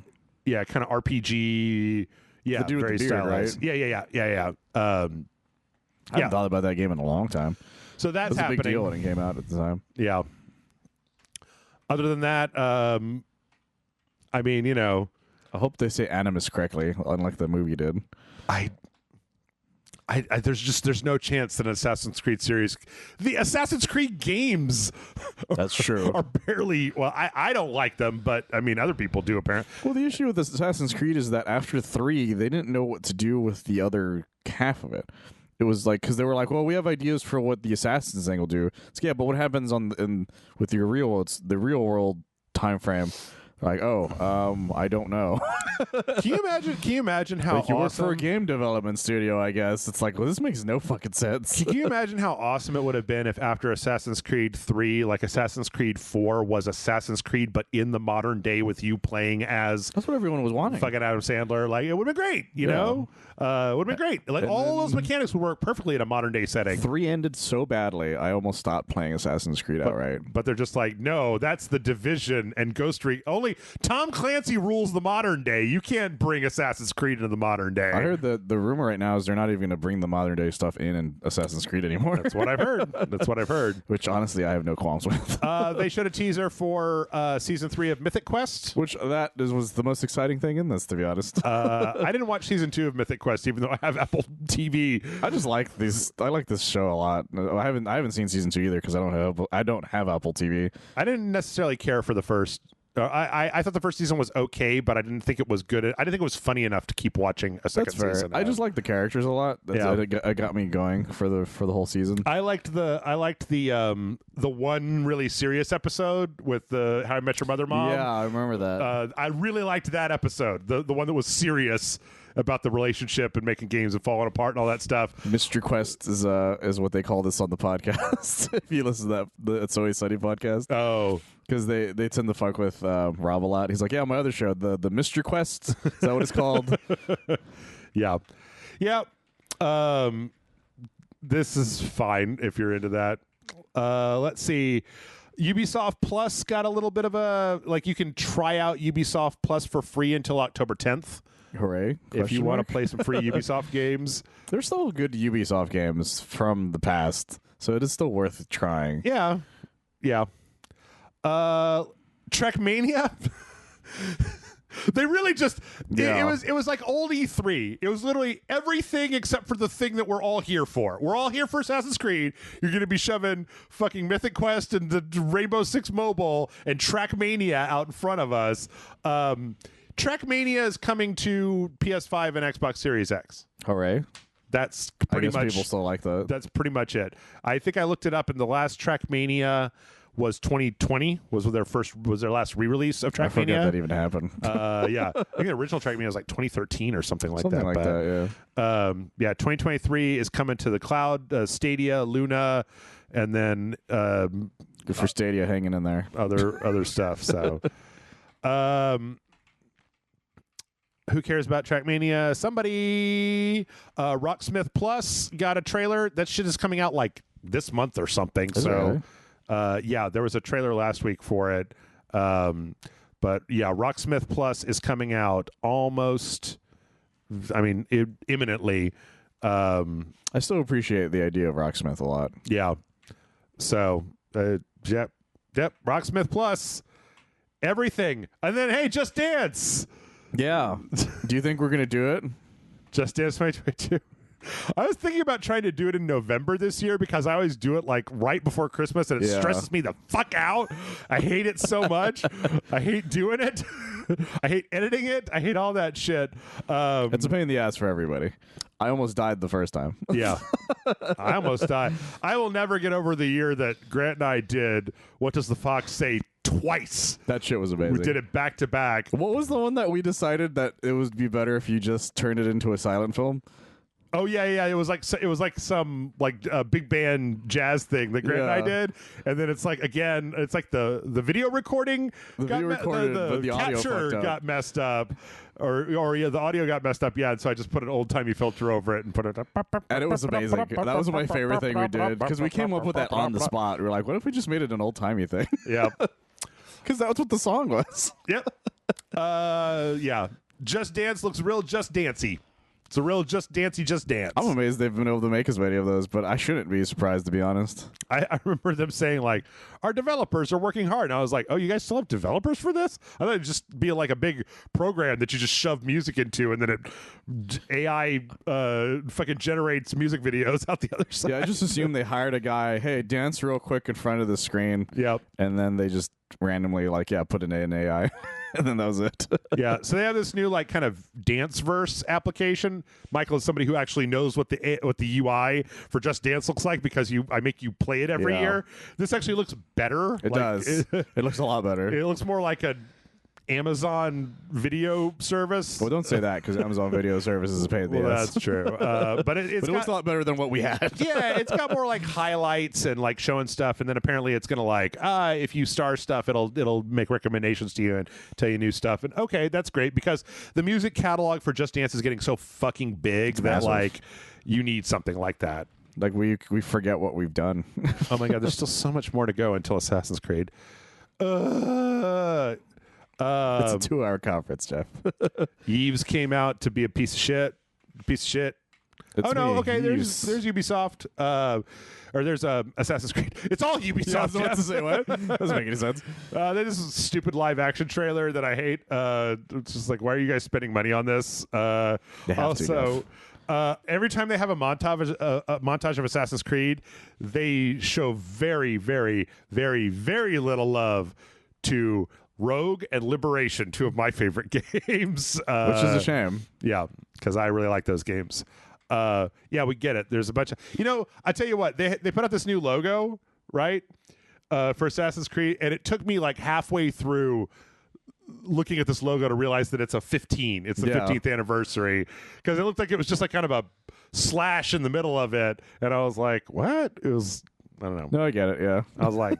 That's a rabbit, and they were like, no, it's a duck, Jeff. And I was like, oh, okay.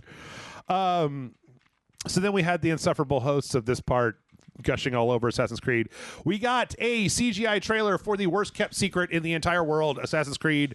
What the fuck was it again? I don't remember. Mirage Sessions, that's right, because we kept accidentally saying Sessions when we first saw it. Yes, Assassin's Creed Mirage Sessions. This is exactly what we've been leaked about over and over for like 6 months now. Yeah. It stars Basim, who is in Assassin's Creed Valhalla. This part of the trailer is just Aladdin. No, it's straight up just Aladdin. It's just Basim as a fucking street rat trying to get away from the guards in Baghdad. Baghdad. And then fucking what's her face from The Expanse shows up as an assassin. That super gravelly voice lady. I don't know. I never watched The Expanse, so. What is her name? Oh my god, people are gonna kill me. She has a whole thing where she talks later on. Anyway, she's like the mentor. She's the mentor for the main character. She's Sean Connery. It's not Sean Connery. Also, this is back You're when a Highlander. When they're still cutting off their fingers. Yeah, they stopped doing that after Ezio finally was like, we should stop doing this. Stop cutting off our It fingers. kind of like says who we are very easily. Like, so let's not do that. Yeah, maybe just have it come out of your wrist, and then you could just push your wrist back a little bit. Unfortunately, none of this is gameplay. This is all pre-rendered. It is exciting though because it looks like an Assassin's Creed game. It looks like an old school Assassin's Creed game, yes, as opposed to what the new stuff is. So it reminds me of why I liked Assassin's Creed originally. Yeah. Where is this? Yeah, there we go. This lady. There's no way I would have known that. Agdashlu. That's made up.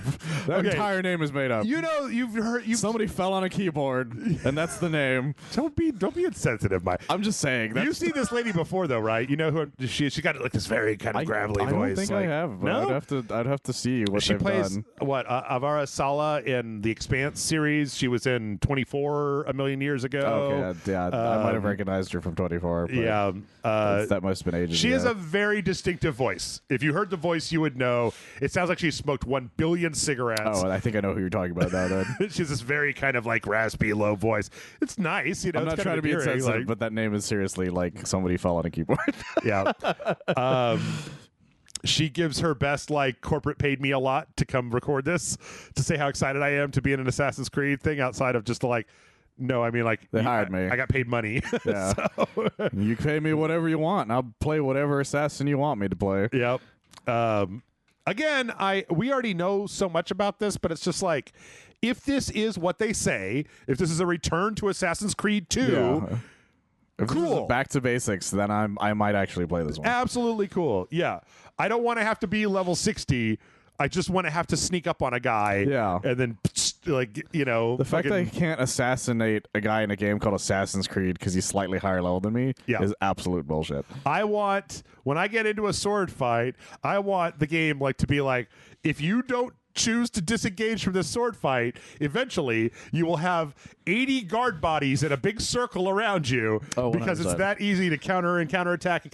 Like, there's no reason that Assassin's Creed has to be super hard. No, not really. Like, it's kind of a power fantasy. Like, my favorite memory was playing that mission in Brotherhood where it's like escape from the prison that you broke into. Right. And then I just stood at the bridge and murdered for like 30 minutes, and then they had no more NPCs to send after me, so it was just a circle. So I spent another 30 minutes just looting these dead bodies because nothing was going to come after me because the game couldn't produce more enemies. None of the Assassin's Creed past 3 have felt as cool as being very high level in Assassin's Creed Brotherhood and just having your fucking secret army of assassins. Oh, 100%. Where they're just like, oh, no, there's a guard there. And you're like, oh, Jimmy? And then, like, whoop, guy comes out of haystack. And you're just like, oh, Franklin. And he's like, bah!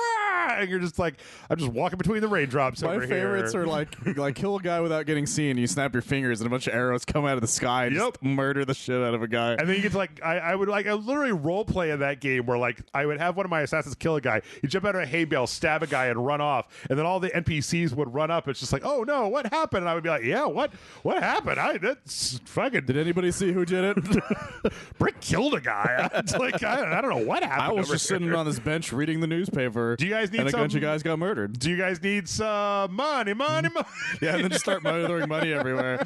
And another favorite pastime was finding a crowd or finding a guard, throwing money around him, and then poisoning the guard to where he just starts attacking people. He goes crazy. Yep. And then all the people hate the guard. Yep. None of the games post 4 have been as fun as that. Honestly, not really. No. That's where my mind is. I know a lot of people like those new ones, but for me, like, that system was great, and I just don't understand why they went away from it. Also, my favorite accidental. It was an accidental thing to me. Yeah. There's a side quest where you've run into your sister's ex-boyfriend, and so the way you beat the quest is you punch him, and then that's it. I didn't know this, so I murdered him in every possible way to the point where I killed him at one point because I was so tired of seeing him that I picked up his body, ran all the way to the other side of the town to find an area with water and just throw his body in there, and it'd be like, that'll do it, and then I come back and he's there again. Oh, son of a bitch! And so I poisoned him, I stabbed him, I shot him, I did like everything you could do in that game other than punching him until I finally got so tired of it I punched him and then the quest ended. Yeah. It wouldn't be a Ubisoft show without showing a bunch of people cosplaying as Ubisoft characters, even though I guess some people do that, but I think I always appreciate the work that people do for cosplaying assassins. It's just really cool. I don't know, because it's a lot of because they have to do a lot of period piece things. You got to get why it makes it very interesting. Got to get a white hoodie. Well, there's always the guy who's just the white hoodie guy. Step 2. Didn't John do that at one point? What's that? Didn't John do that at one point? Oh, I think so. Anywho, they had a bunch of other games here. They announced a final DLC for Valhalla. Oh, really? It's a free DLC, supposed to wrap up the whole story of Valhalla, like any of the loose ends that are there. Which, okay, great. I wasn't, I'm not 270 hours into Valhalla. That's okay. I'd be fine. But whatever. I'll watch it on YouTube. Cool. And then let's see. From there, we had to suck Valhalla's dick for a little while. Okay, so there's a mobile game in ancient China, which I think is very cynical and makes a lot of sense because China is a big mobile gaming market. It's kind of funny, to be honest. People wanted a game like this for a while, but they're kind of disappointed that it's just turned out to be a mobile game. Well, but there's two, right? There's Assassin's Creed codename Jade, which is a mobile game, but then there's codename, I believe it's Red. This is which is the Japanese one. Japanese one, which everyone. The meme right now involves Ghost of Tsushima, where they're like, we'll never probably make one of these games. Yeah. And Ghost of Tsushima does well. They're like, greenlight that shit. Yep. Yep. If you wanted to do that, you should have done it quite some time ago. It would have been like it's a no fucking brainer. They're fucking ninjas, for Christ's sakes, in that area. The assassins are ninjas. Exactly. They're just why. Fucking European ninjas. It's so stupid that they waited this long to do something like that. And then the last one it could have just been Strider, and I would have been cool with it. And then the last one is called Assassin's Creed Hexa. And it's like this really spooky Blair Witch trailer where it just pans down through a bunch of spooky trees to like the assassin logo as like a Blair Witch thing hanging from a tree. The leak for this one was that it was supposed to take place during the late Roman Empire, like during the fall of the Roman Empire. Huh. I don't know if that's the case. Maybe we'll get some Salem witch trials, some That like could be cool. early American colonial bullshit.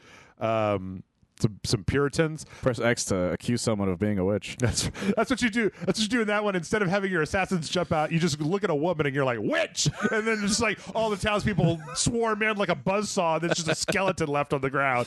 It's like, you win. Sweet. Yeah. Like you have to assassinate the town proctor, and it's like, wizard!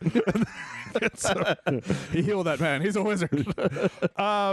These last two, I think, are supposed to be modules that fit into Disney Infinity. Assassin's Creed Infinity, which is going to be like the front end for Assassin's Creed. Like this whole thing of a live service where they keep adding single player modules over time into a front end, basically. That could be neat. Yep. If done well. And that was Ubisoft. Boy, what a pile. I mean, like... Yeah, only Just Dance. That's the only exciting thing. Yeah. I don't know. For me, it was Rainbow Six Mobile. You know how much I love to play multiplayer military combat games on my fucking phone. Yeah, you adore that shit. I'm so into you bought it. a controller for it and everything. Yeah. I was mostly disappointed because it's like 90 minutes long. And you'll notice that like we spent almost as much time talking about this as we did talking about the like 20-minute Sony presentation. Yeah. Because there was actually some interesting stuff in there, whereas this was just like sequel, re-release, things you already know about, like only Assassin's Creed. But the problem is that shit is so leaked. Yeah. We knew about this shit a way long time ago. There was only one thing in there that I did notice that I didn't remember from the leak was that there's a Prince of Persia skin outfit. Oh. That was the only thing I saw in there. Yeah. Which makes sense. Prince of Persia, not present. Yeah, not present. Beyond Good and Evil 2, not present. God damn. Tom Clancy's Overwatch, not pleasant. Not present. Well, not it's pleasant probably either. not present either, yeah. So, well, Freudian slip. speaking of not pleasant, let's talk about D23, baby. Jesus Christ, what a sad fucking thing this was. Woo! Yeah, this one's gonna go quick. Yeah, I don't know what I expected, but it was more than what I got. I was hoping for some announcements of some kind. Yeah. Well, I got one announcement that I was interested in the entire thing. Okay. Mike Bithell is making a Tron game. I am interested in that. That was an interesting I like thing. Mike Bithell's weird fucking tiny indie games. The Solitaire Conspiracy and the one where the person stands in the ring and you've got to talk like there was one that was like Subsurface Circular where you're a robot on a train that goes in a circle trying to solve a robot murder, and you basically each segment of the train you could talk to different people to try to solve a robot murder. Ooh, that's interesting. There was another one where it was like you're on an aircraft carrier, and you're an exobiologist, and there's like an alien, this big Rex-looking alien that's talking through like a holographic pad. No, he's in a jail, like in a laser jail, and you have to try to figure out whether he's actually come to destroy all of Earth, and if you could talk him out of it, or if he's been unjustly accused. Mike Bithell makes weird shit. He does. I like the fact that he can. That's why that's one of the more interesting things that's happened in this entire thing. Especially because it's Tron. Yeah, especially because it's Tron. Because like Tron never gets any of that he did shit. the John Wick's Hex game. Was weird. Thomas Was Alone was good. I liked Volume. That was some old Metal Gear shit. Yeah. Subsurface Circular, Quarantine Circular, John Wick Hex, meh. Solitaire Conspiracy, loved it. And then Tron Identity, I'm interested. Well, that's why it's so interesting, because they keep giving him these things, and he does things with it that you don't expect him to do. Right. Like no one would have expected a Solitaire game to be this fucking long conspiracy story. I really like that game. That's pretty cool. He got like like all that Let's Players to be in it as the thing. Yeah. He got just favorite Greg Miller Oh, yeah. to be a main character on it. Greg and I, we're just like peas in a Big pod. fans. Also, this was kind of interesting. There's a new Mickey game that is kind of like a follow-up, kind of like in the vein of Mickey's Haunted Disney... Mickey's Castle of Illusion. Oh, okay. So, but this is like, I don't know, up to 4 players, Mickey, Goofy, Donald, Minnie. Real kind of like throwback hand animated art, kind of a platformer. I don't think that this looks quite as good as the Mickey's Haunted Castle or whatever. Not really. Like, it's a little too stylized, but this is the style of the current Mickey cartoons. because This is what they look like at the moment. Okay. I'm also not the biggest fan of Mickey Mouse, and by extension, Goofy or Minnie either. I like Donald because he's an ass. Donald is the man. Yeah. It helps that he's also in fucking DuckTales, which is way better. Yeah. So I don't know. Also, it turns out you can get a military file on Donald Duck because Donald Duck Was in the Navy? legally was in the Navy. Yeah. And you have to sign a release form to get it. Yeah. That one looked okay. I think from there we did Midnight Suns, which was just another trailer for Midnight Suns. Nothing really all that interesting out of it. And they show the littlest possible, and he has to be like, wasn't that amazing?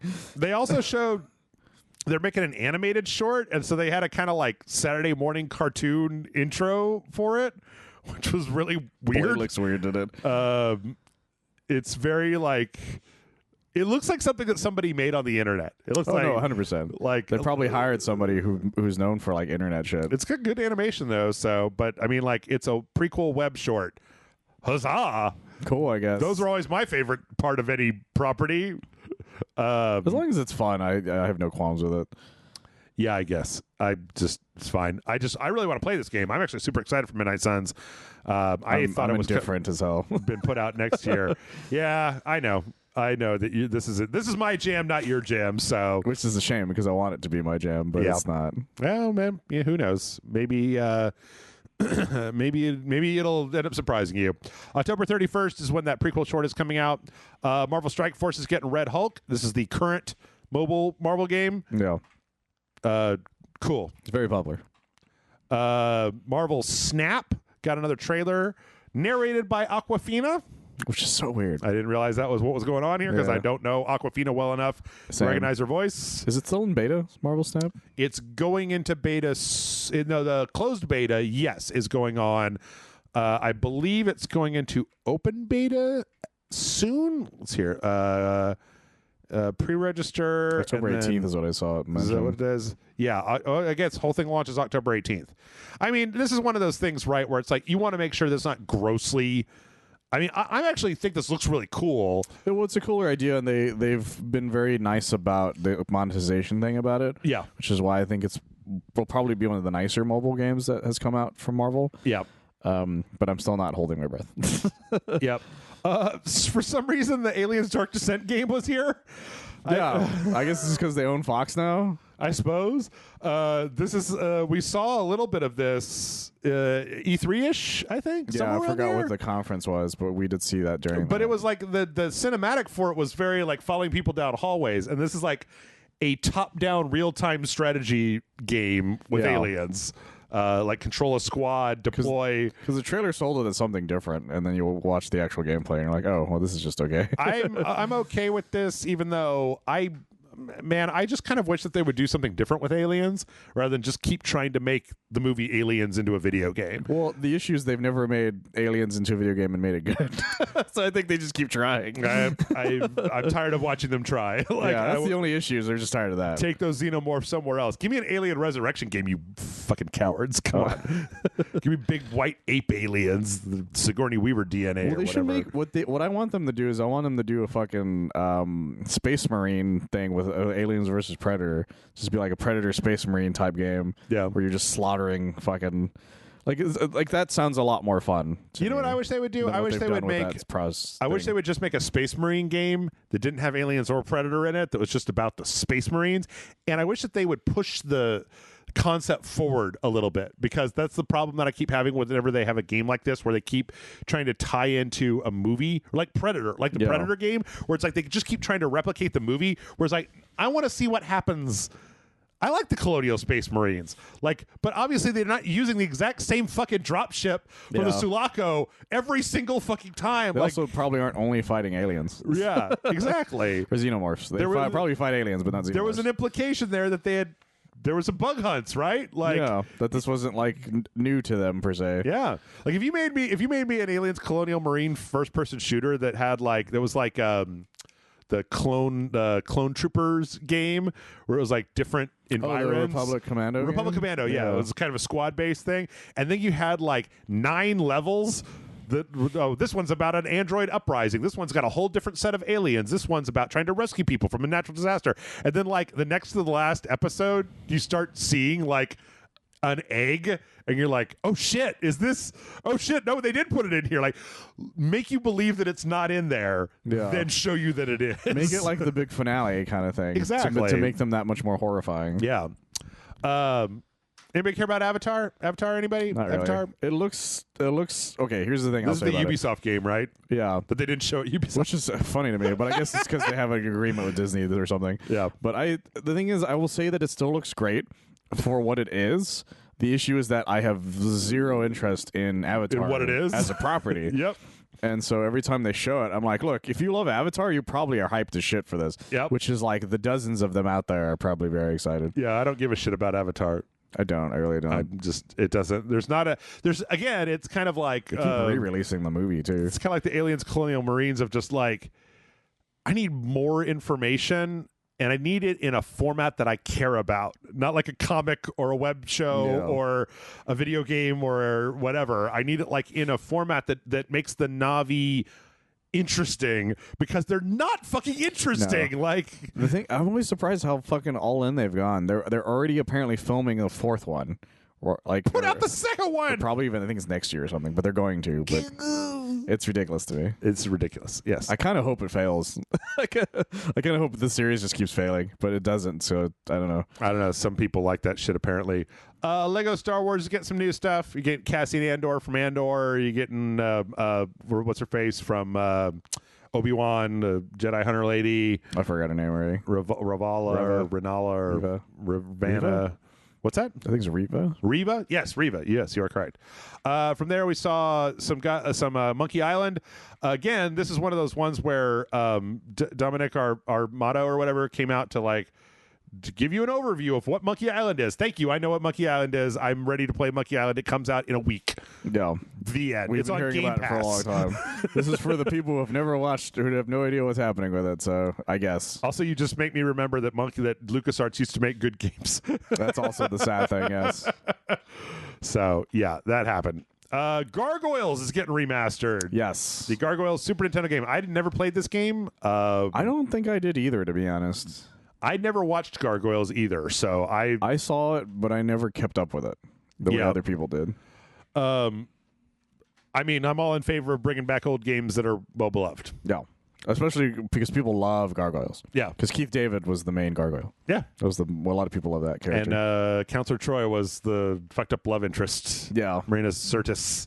Martina Sirtis? Marina Sirtis. I don't remember. But I'm glad a lot of these properties are getting more love. Maybe they'll make a Mighty Ducks game. Who knows? But what about the Omniverse, Michael? What about the Disney Omniverse? I keep forgetting about this thing. This is a phone game. Yeah, it's a phone game, but it's also like the weirdest fucking thing they've ever done with it. Yeah. Is that they're all like alternate universe looking designs. Okay. And they're getting villains. They got Ursula and Oogie Boogie and Hades and who's at the very end? Is it Scar? Yeah. I like how Scar just shows up. Like it is. They didn't make him do anything cool. Maleficent. Cool. I don't. Yeah, no, I don't play. I don't play Mirrorverse, not Omniverse. Oh, that's a different thing. Yeah, because they're all like, it's supposed to be all alternate reality like versions, but they're always all it's like the Injustice 2 issue where they're like, what if we overly designed a character? Yeah, is what it is, which I guess is fine if you're into that, but it's just I don't care either way. Also, there's some weird thing. Okay, one, Ursula's walking around on the land, slithering around with her tentacles, and then two, then part of this cinematic, she attacks somebody by throwing Ariel's contract at them and signing it super hard, and I'm like, what the fuck is that? Yeah, I don't understand either. Anyway. Enough. It's an interesting idea, but it's just weird that they're always mobile related. We got the Disney race team. What is it? What is this one called? I don't know. Disney Speedstorm. Oh yeah, we just mentioned that too earlier. Yep. That was in the Nintendo one. They talked about that. Disney's making Mario Kart. Great. Yeah. Sure. We already saw a trailer for this a long time ago, right? We did. Yeah, they announced this not too long ago. But this is just like this is a CGI trailer. Yeah, this is the main thing. And then they announced that there's going to be like specifically Monsters Incorporated tracks and racers and stuff coming. I'm sure. It's interesting that people are trying to bring kart games back, and some of them will hopefully. Some of them may stick. Who knows? They put out that fucking Final Fantasy one. Yeah, they did. They actually put that thing out. For a while, Nickelodeon was one of the only other third-party ones that were still making them. Yeah. So it's interesting to see a bunch of guys decide to do it again. And Crash Team Racing came out. The Dreamlight Valley is getting Toy Story. Getting a little Toy Story area. Oh, okay. I played a little bit of this. I mean, obviously, this is just like I played enough of this to see what the game is like. It's like you go into a character's area, and then you have to do a bunch of challenges, and then once you do enough challenges, they come back to your little Animal Crossing town, and then you can kind of set them up there. Oh, gotcha. Like I did Remy's thing where I had to go to the Ratatouille restaurant, cook a bunch of things for Remy, and he came back, and I had to buy the deed to his fucking restaurant from Scrooge and decorate it, and then he was like, "Okay, now I'm here, and you can do whatever." Scrooge McDuck owning all the things. He's the Tom Nook of that game. Yeah, which makes 100,000% sense. Yep. The man loves money. Yep. So yeah, He'd probably beat up Tom Nook. This is actually, I really do feel like this is very specifically for a very specific set of Disney people who are just like, 100%. If Animal Crossing and Disney, if those two words together in your brain just lit up lightning and sparks, this is your game. So. This is for the guys who like love going to Disney World every like month or some shit. Yeah. Like this is the for Disney them. adults. Yeah, the Disney adults. Yep. This is for them. Yep. And good for you guys. Toy Story's coming this fall. Bluggity bloop. Bliggity bloop. Pandora. This is Avatar mobile game. God, I don't care about Avatar. I really wish I could muster up anything outside of a. I'd love to be like, it could be cool. I don't fucking care. I don't even think it could be cool. It looks like a mobile game, or it looks like an actiony game, and with Avatar stuff. And yep. If you like Avatar, I'm sure you'll like it. Yep. The issue is if you don't like Avatar, I'm 90% certain this will not be for you in any shape or form. Yep. I don't think anybody. Just quit trying to make it a thing, Gretchen. It's not going to be a thing. They okay. made a whole world area for it. It's like, Jesus Christ, guys. Yep. They made one movie. Yep. We saw a very brief teaser for. I was disappointed this thing was so short. Yep. It was only a minute long. Captain America and Black Panther, or what's the name of it? I don't think they gave a name. I think they just said like "stay tuned" kind of thing. Okay. Appears to be Captain America fighting Nazis with Black Panther's grandpa in World War II. One of the only announcements I heard is that like it's supposed to be Steve Rogers like really early on. Yeah. Right fresh Captain America. And this is like 19, 20-year-old or some kind of thing. Skydance Interactive. They made that Walking Dead Saints and Sinners. Yeah, this is the game made by what's her name? Amy Hennig. Amy Hennig. Yeah. And so this is so people are excited, but we're not sure really what's going on with the other two characters to the side of them. Oh yeah. So we're gonna see how that plays out, I guess. I mean, like, here's the thing. That's a great concept. Show me anything. Yeah. Like, show me. This is the same amount of information that I have about Bethesda's Indiana Jones game. Yeah, which I'm also very fucking annoyed that we haven't heard anything about that. Yep. I was hoping that would show up here. Oh, especially you with and me both. them having shown apparently a trailer for the fifth movie at that place. But I thought that's what this was. Outside of it. I thought that's what this was before Hydra showed up. Yeah. When it was just like looked like World War II stuff. But who invited the Third Reich? yeah. And then that was it. The finale was Pokemon Go, but with your cell phones. World of Heroes. Again, I wish I had more to say, but that sounds like a stupid concept. It was one of the most disappointing things I'd seen in quite some time. Like, where are any of those other Star Wars games? Yeah, any of the Star Wars games, any of the Indiana Jones game, the Marvel games, any of the two big Marvel games that people want anything about, which is the fucking Spider-Man 2 and Wolverine. Yep. And fucking just any announcements of anything else that could be cool. It's like they managed to. They just did nothing. It's like they. It's like. It's like there was a big person, a big person-shaped shadow. No, that's a bad metaphor. It was like the center of a cake that had everything that we wanted, and then when they went to go serve it to us, they just cut a big circle around it and gave us all the outside pieces instead. Like, oh, here's some Disney, here's some Avatar, here's some Mickey Mouse, and it's just like, I don't care about any of this. Where's the fucking Star Wars? Lego Star Wars? No, regular Star Wars. What about the Marvel phone game? No, regular Marvel game. Well, here's a Captain America game. What does it look like? Oh, it's a shadow. It's like, here's Midnight Suns. I'm like, yeah, but I know everything about Midnight Suns because you won't fucking stop talking about Midnight Suns. I could play. I close my eyes and play Midnight Suns in my head right now. I've seen so much footage of it. It's frustrating because there's so many things you could have possibly have done with it, and that could have been really cool. But I think the other issue is that there was a lot of rumors that people were going to show off something. Yeah. And then, again, nothing panned out. But why wouldn't we have thought that? Because they made such a big deal about them doing this for the first time ever. Yep. A big old gaming expo. Disney's going to bring out all the stops, kind of thing. And then just a big old fart. Yep. It was just like, fuck you guys. Yeah, I watched that. It was kind of like Assassin's. It was kind of like Ubisoft, except I knew, because they said up front that they were going to show something about Assassin's Creed at Ubisoft. So I knew that was coming, but this was like, D23, here's your... and like, oh, man, there were a lot of like trailers for that werewolf thing, and like... the actual D23 itself had some there was a lot of other stuff. Andor trailers and stuff. There's a lot of other cool stuff that was like, oh, here's the things that people want. And then meanwhile, here's our games offering. It's like, Disney, how has it been like 25 years and you still have no idea how to do games? Yeah. Like, you're at all. Worthless. Bad. So weird. Bad, worthless, bad. All right. Let's see. Cuts. So I am not going to end this without talking about what I think is actually the most dramatic news that happened this week, and I believe it was right at the beginning of TGS. So here's your appetizer. Judgment and Lost Judgment out on the PC right now. Wait, what happened with that whole thing that caused it to not happen for a long time? Contract dispute resolved. Okay. Both games are out on Steam at this very moment, and you can play them. I recommend you do play them. Have you not played the Yakuza games? Or are you just like, there's 6 of them and a prequel, I don't want to play that? Great, play Judgment. And then play Lost Judgment. There's only 2 of them. Yep.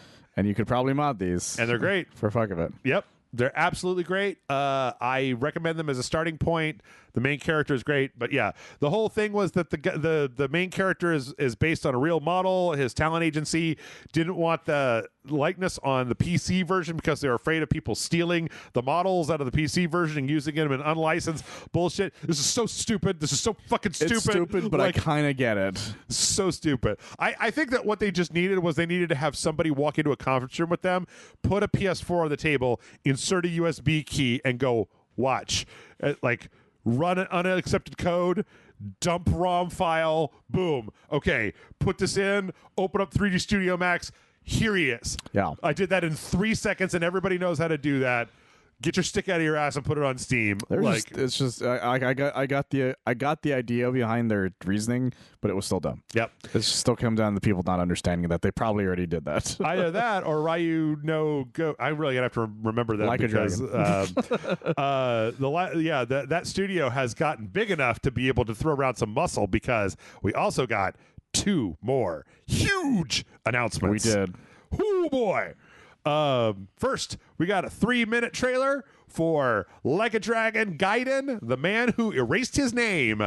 Now, I have mixed feelings about this because I really liked the fact that they ended Kiryu Kazama's story. Like, I love Kiryu Kazama. They've ended his story a bunch of times, but that's the thing. Yep. So in this is basically post Song of Life, post Yakuza 6. Kiryu Kazama is just like a monk in a fucking temple, and then like some guy comes and he's like, Agent Jinru or whatever, we've got like a job that needs doing. It's a protection job, and he's like, all right, fine. This is to tell the story of what happened afterwards. They've announced that this is going to be a shorter Yakuza game. It's supposed to be like half the size of a normal Yakuza game. So like 10 hours probably. Yeah. Well, Yakuza games are like 40 to 50 hours. So I think. Well, I don't know. It varies. It could be like I was thinking the size of the Fist of the North Star game, because that game was about 15 hours. Yeah.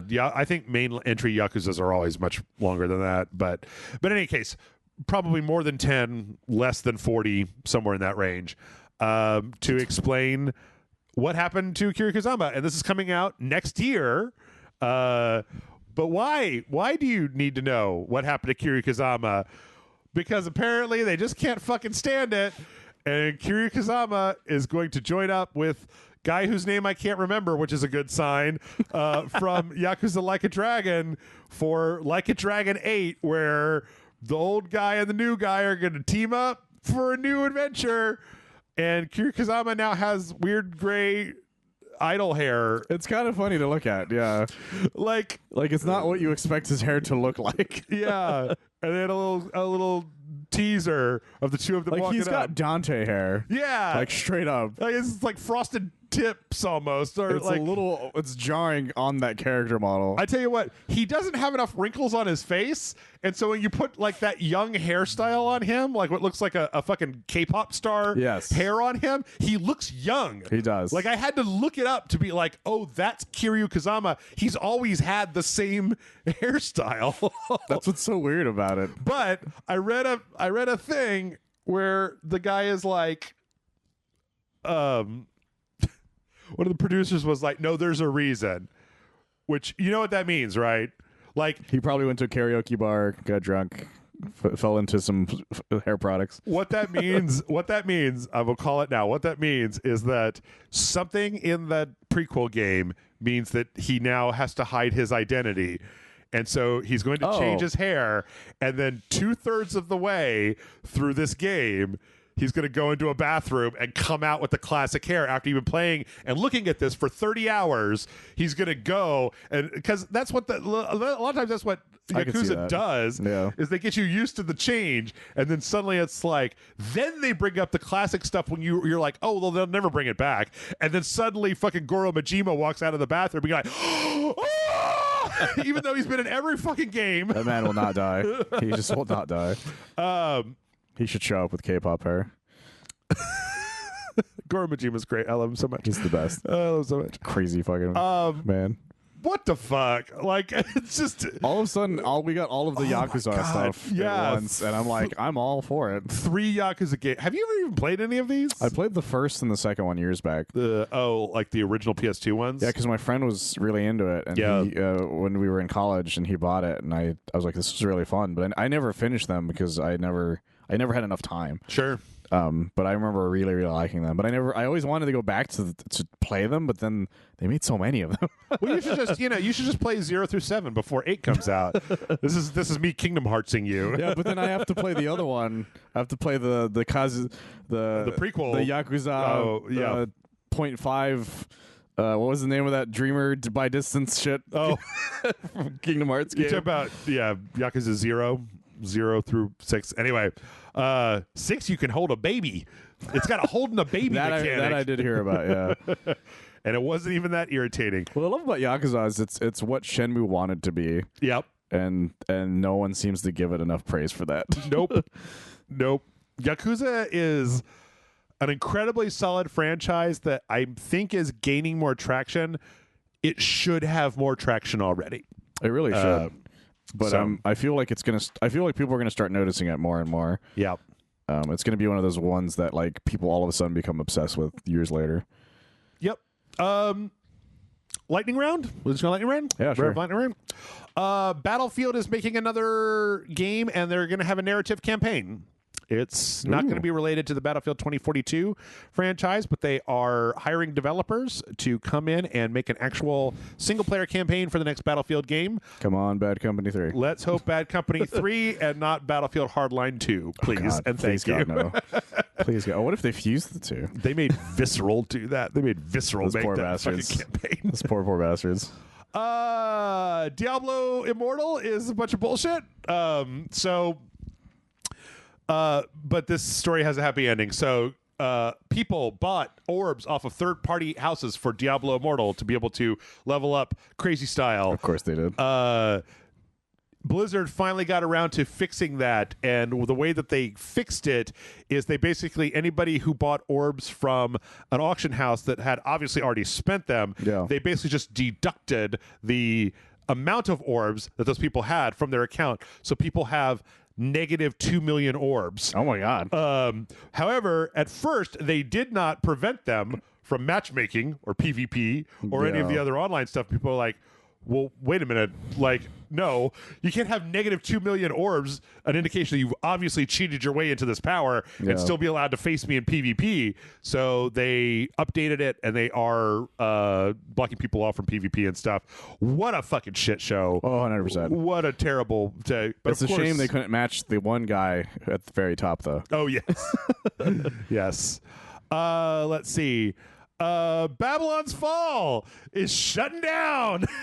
They came out and said, we are not shutting down the server. Here is the roadmap. Here is what Babylon's Fall will be for the next year. They lied. I'm not sure they lied so much as that was the truth at the time. Yes. And then somebody finally went, wait, how many people are playing this? 4? One guy? Just one guy for like a week?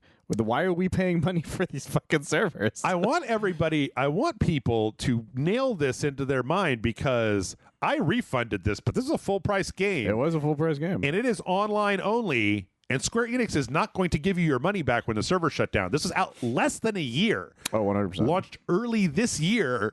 You and I played it. And we hated it. Fucking terrible. We hated it so much. So bad. And yeah, so Square Enix just fleeced a bunch of people out of $60. They created a terrible, terrible, terrible game. I'm just glad as hell that we played it not enough for me to be able to refund it on Steam, because I wanted to be like, ooh, can I?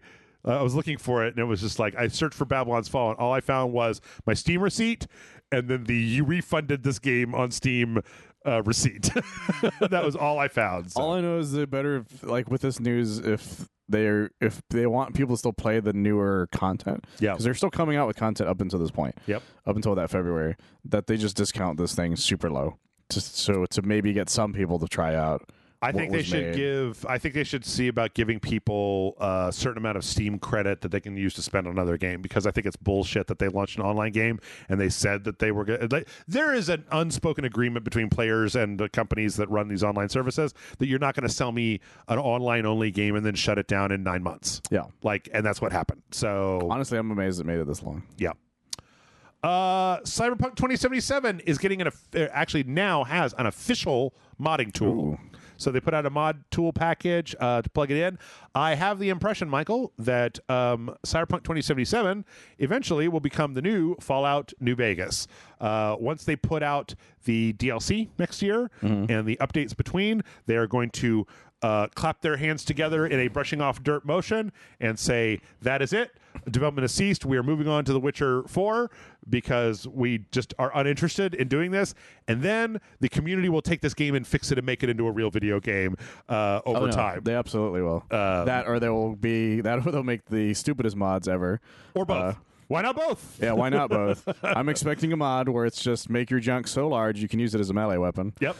Something like that. Last week, Amanda and I went over this. Last week, they had an update. Last week, they updated Cyberpunk 2077 so you can go to a Ripper dock and reconfigure your facial features. Really? Last week?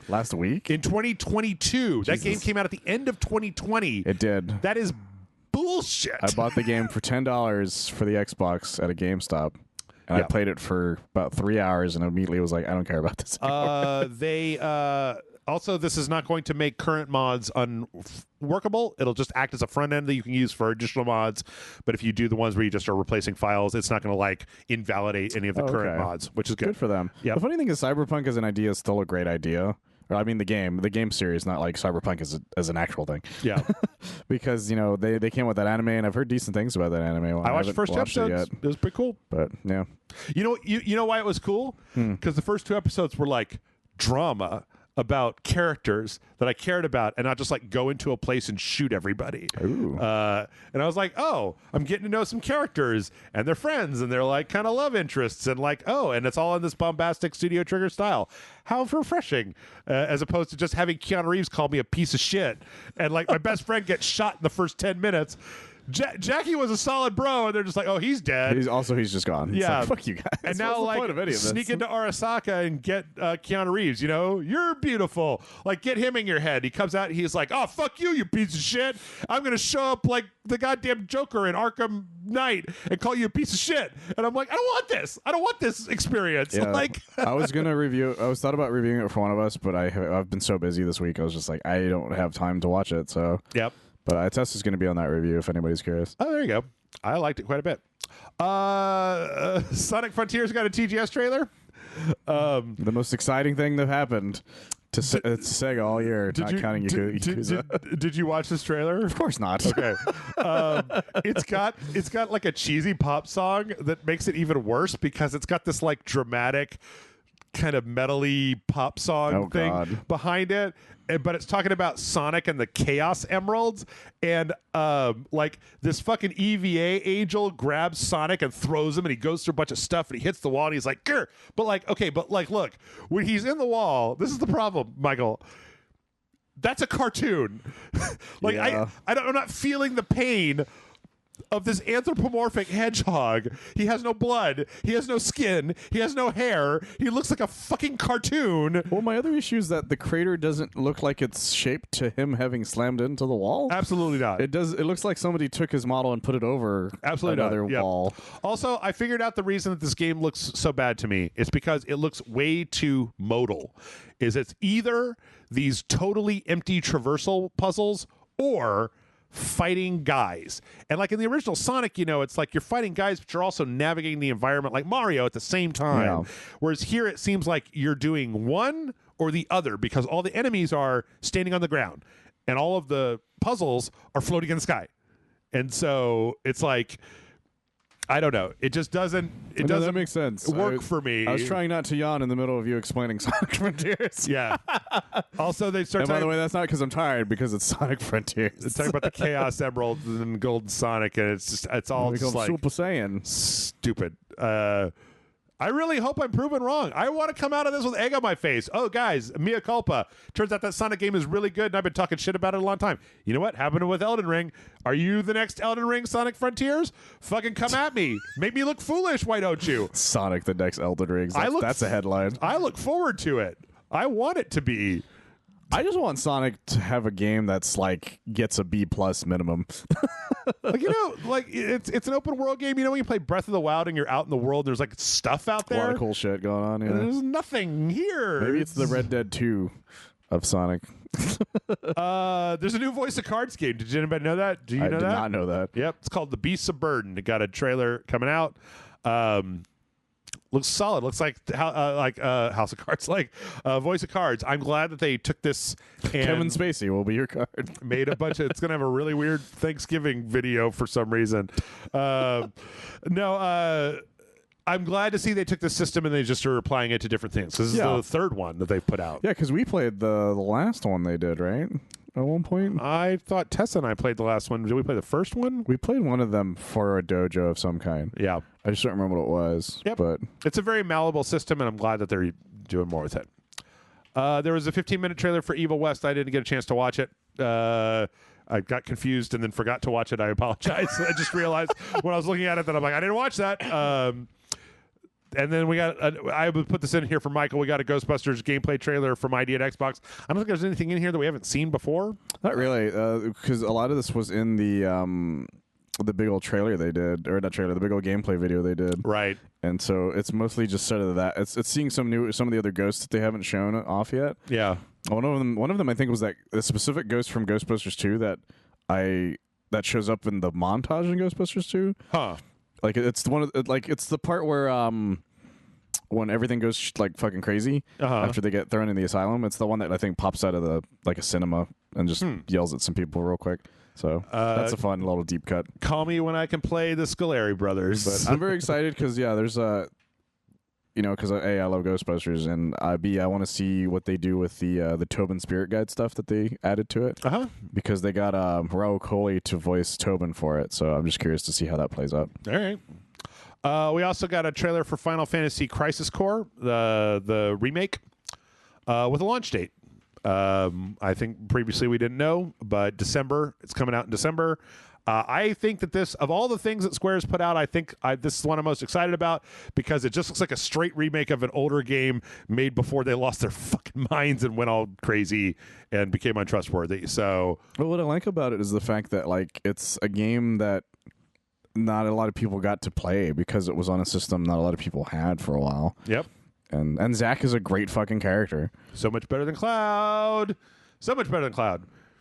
I keep You saying have no argument for me. I keep saying Cloud copied Zack's personality, and people are like, actually, and okay, fine, whatever, I don't care. Zack is better than Cloud. I don't care. Yeah, that's the actual answer. The answer is Zack is the superior protagonist. I was trying to spare your feelings, but Zack rules, Cloud drools. Live with it. Also, the story of this game is berserk. It's pretty batshit It's insane. so weird. December 13th. That's coming out. So. My favorite thing about this Cloud's memories, the way it does Zack, is it reminds me of that episode of Rick and Morty. It's like, remember that time we did this thing, and then like it cuts to something that never happened to him. Yep. It's just that, except that it did happen, but to somebody else entirely. Rose and Camellia is getting a Switch port. Michael, I had no idea what this game is. Apparently, this is an old Flash game that's like Punch Out, but it's like aristocratic women slapping each other upside the face. I kind of love this already. It's coming out in Japan. No release date yet for America. It's kind of janky looking, but it's this ladies, like Victorian ladies slapping Victorian ladies in the face. And apparently you can use the Wii controller to motion control slap somebody in the face. This is amazing. You're about to get slapped. It's slaps giving to the slappening. This is so stupid. I really hope it comes out in America. We're watching the trailer for it for the Switch. If it doesn't, I'm sure we could find a way of getting it. Oh yeah, I've got a Japanese Switch account. We played that robot game. We did, yes. So, but yeah, it looks real silly.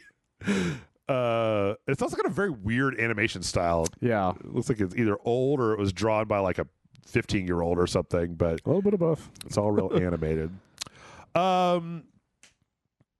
Steven Totillo asked Nintendo of America about Advance Wars 1 and 2. Remember how that was supposed to come out this year? Yeah, and then the war happened. Yep. And they said the release has been delayed. We will announce the new date once it's been determined. He's asking them basically, hey, is this shit canceled yet? And they're like, nope. Because, I mean, that game obviously exists. It's done, probably. Yeah. And it's they just that they can't release it. Yeah. Because it wasn't supposed to come out that long ago. No. So it should have been way long done at that point. Well, the thing is that, like, I understand not releasing it, like, at a certain point, but, like, there's other markets. I don't know. Like, it seems a little weird to me. No, I get it. But that's the rumor behind the GoldenEye release as well. Yeah. Is that it was held back because of the same reason. Oh, okay. Okay. And then some fun stuff. Valve is building a gigantic Steam Deck at TGS. Ooh. We only have like pictures of it being like assembled. Only the Gundam can play it. But it's really, really big, and I can't wait to see it when it's all put together. I get to be shipped in pieces. I'm always a fan of when companies do dumb shit like this. Oh, I love that shit. I'm all for it because then you wonder what happened to it afterwards. Yep. Probably some private collector bought it. I don't know. Did they manage? That's what happened to the Queen's Wii. Oh, that's right. They never got the Queen. Never even got it. By the way, They're there setting it up right next to the Konami booth. Ooh, at TGS. Maybe they'll put NFTs on it. Nothing bad could happen from that. Speaking of which, I got my limited run copy of Castlevania Requiem, which was the re-release of both fucking Rondo of Blood and Symphony of the Night. Oh, okay. But cool. I already had it digitally, but I wanted to own it physically too. All right. Also at the TGS, Hideo Kojima's got some big crypto bio plushies from Death Stranding. I saw this. Yeah. I love them. I want some, but I'm not at TGS, so I'll take any of them. I'll take the small one, yeah. The one of them looks about big enough to put your head on, and there's a smaller one that's for like cuddling and stuff. So they're very adorable. They're very adorable. And last but not least, Michael, I wanted to thank you for being on the podcast this week with another Spider-Man mod This one happens to be the Teenage Mutant Ninja Turtles. It's actually really nice looking too. Yep. The only problem is that they still shoot webs. Well, yeah, you can't really do anything outside of that. Like, you can't make them pull swords out and shit. Yeah, this trailer actually like goes out of its way to try as hard as possible not to shoot webs. Yeah. And it's in one of the sewer missions as I'm going into the sewers. So what do you think? Are you ready to buy a PC to play Spider-Man with mods yet? So here's the thing. I keep thinking about it because recently I saw one of the coolest mods. Somebody there was an old show in the early 2000s, I think late 90s, called Spider-Man Unlimited. And somebody made a super fucking detailed model for it for the game. Yep. And then there's the Spider-Man, Spectacular Spider-Man ones, and I'm just like, my God, you guys are really making me want to do this so I could like use the photo mode on it. Yep. And just go fucking ham on it.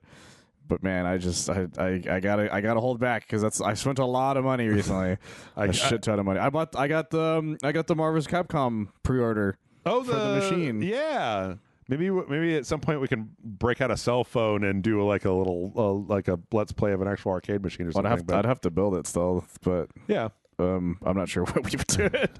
But yeah, it was $650 after tax. Well, so next month you can buy a PC. It comes out. Well, that's when it charges me. Is next month is the thing. Well, the month after you get it for yourself for Christmas. Anyway, I spent quite a bit of money. Wow, we did it. And we're really, honestly, not that far over 2 hours. No, surprisingly not. 4 conferences and even some extra news to boot. So we skipped a couple things, but nothing important. Yeah, really. we'll find some time next week to do some more TGS stuff. Some of the stuff we watched, you could even hear us talk about in the Splatoon video. Yeah, Splatoon video is coming out tomorrow. Yeah, I think we went into some of the Nintendo stuff.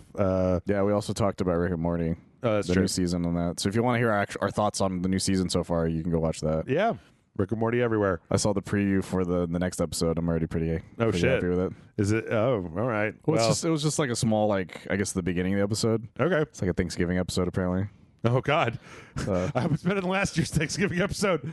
Anyway, Michael, tell the fine people of the internet where they can find you. You can find me on oneofus.net. We do a lot of movie, television reviews. I actually have a review out for What We Do in the Shadow Season 4. Oh, there you go. As well as Confess Fletch. Okay. So I highly recommend listening to those. I also highly recommend Confess Fletch, to be honest. Okay. Spoilers. Well, there you go. You hear me explain why on the review. Yeah, go check it out.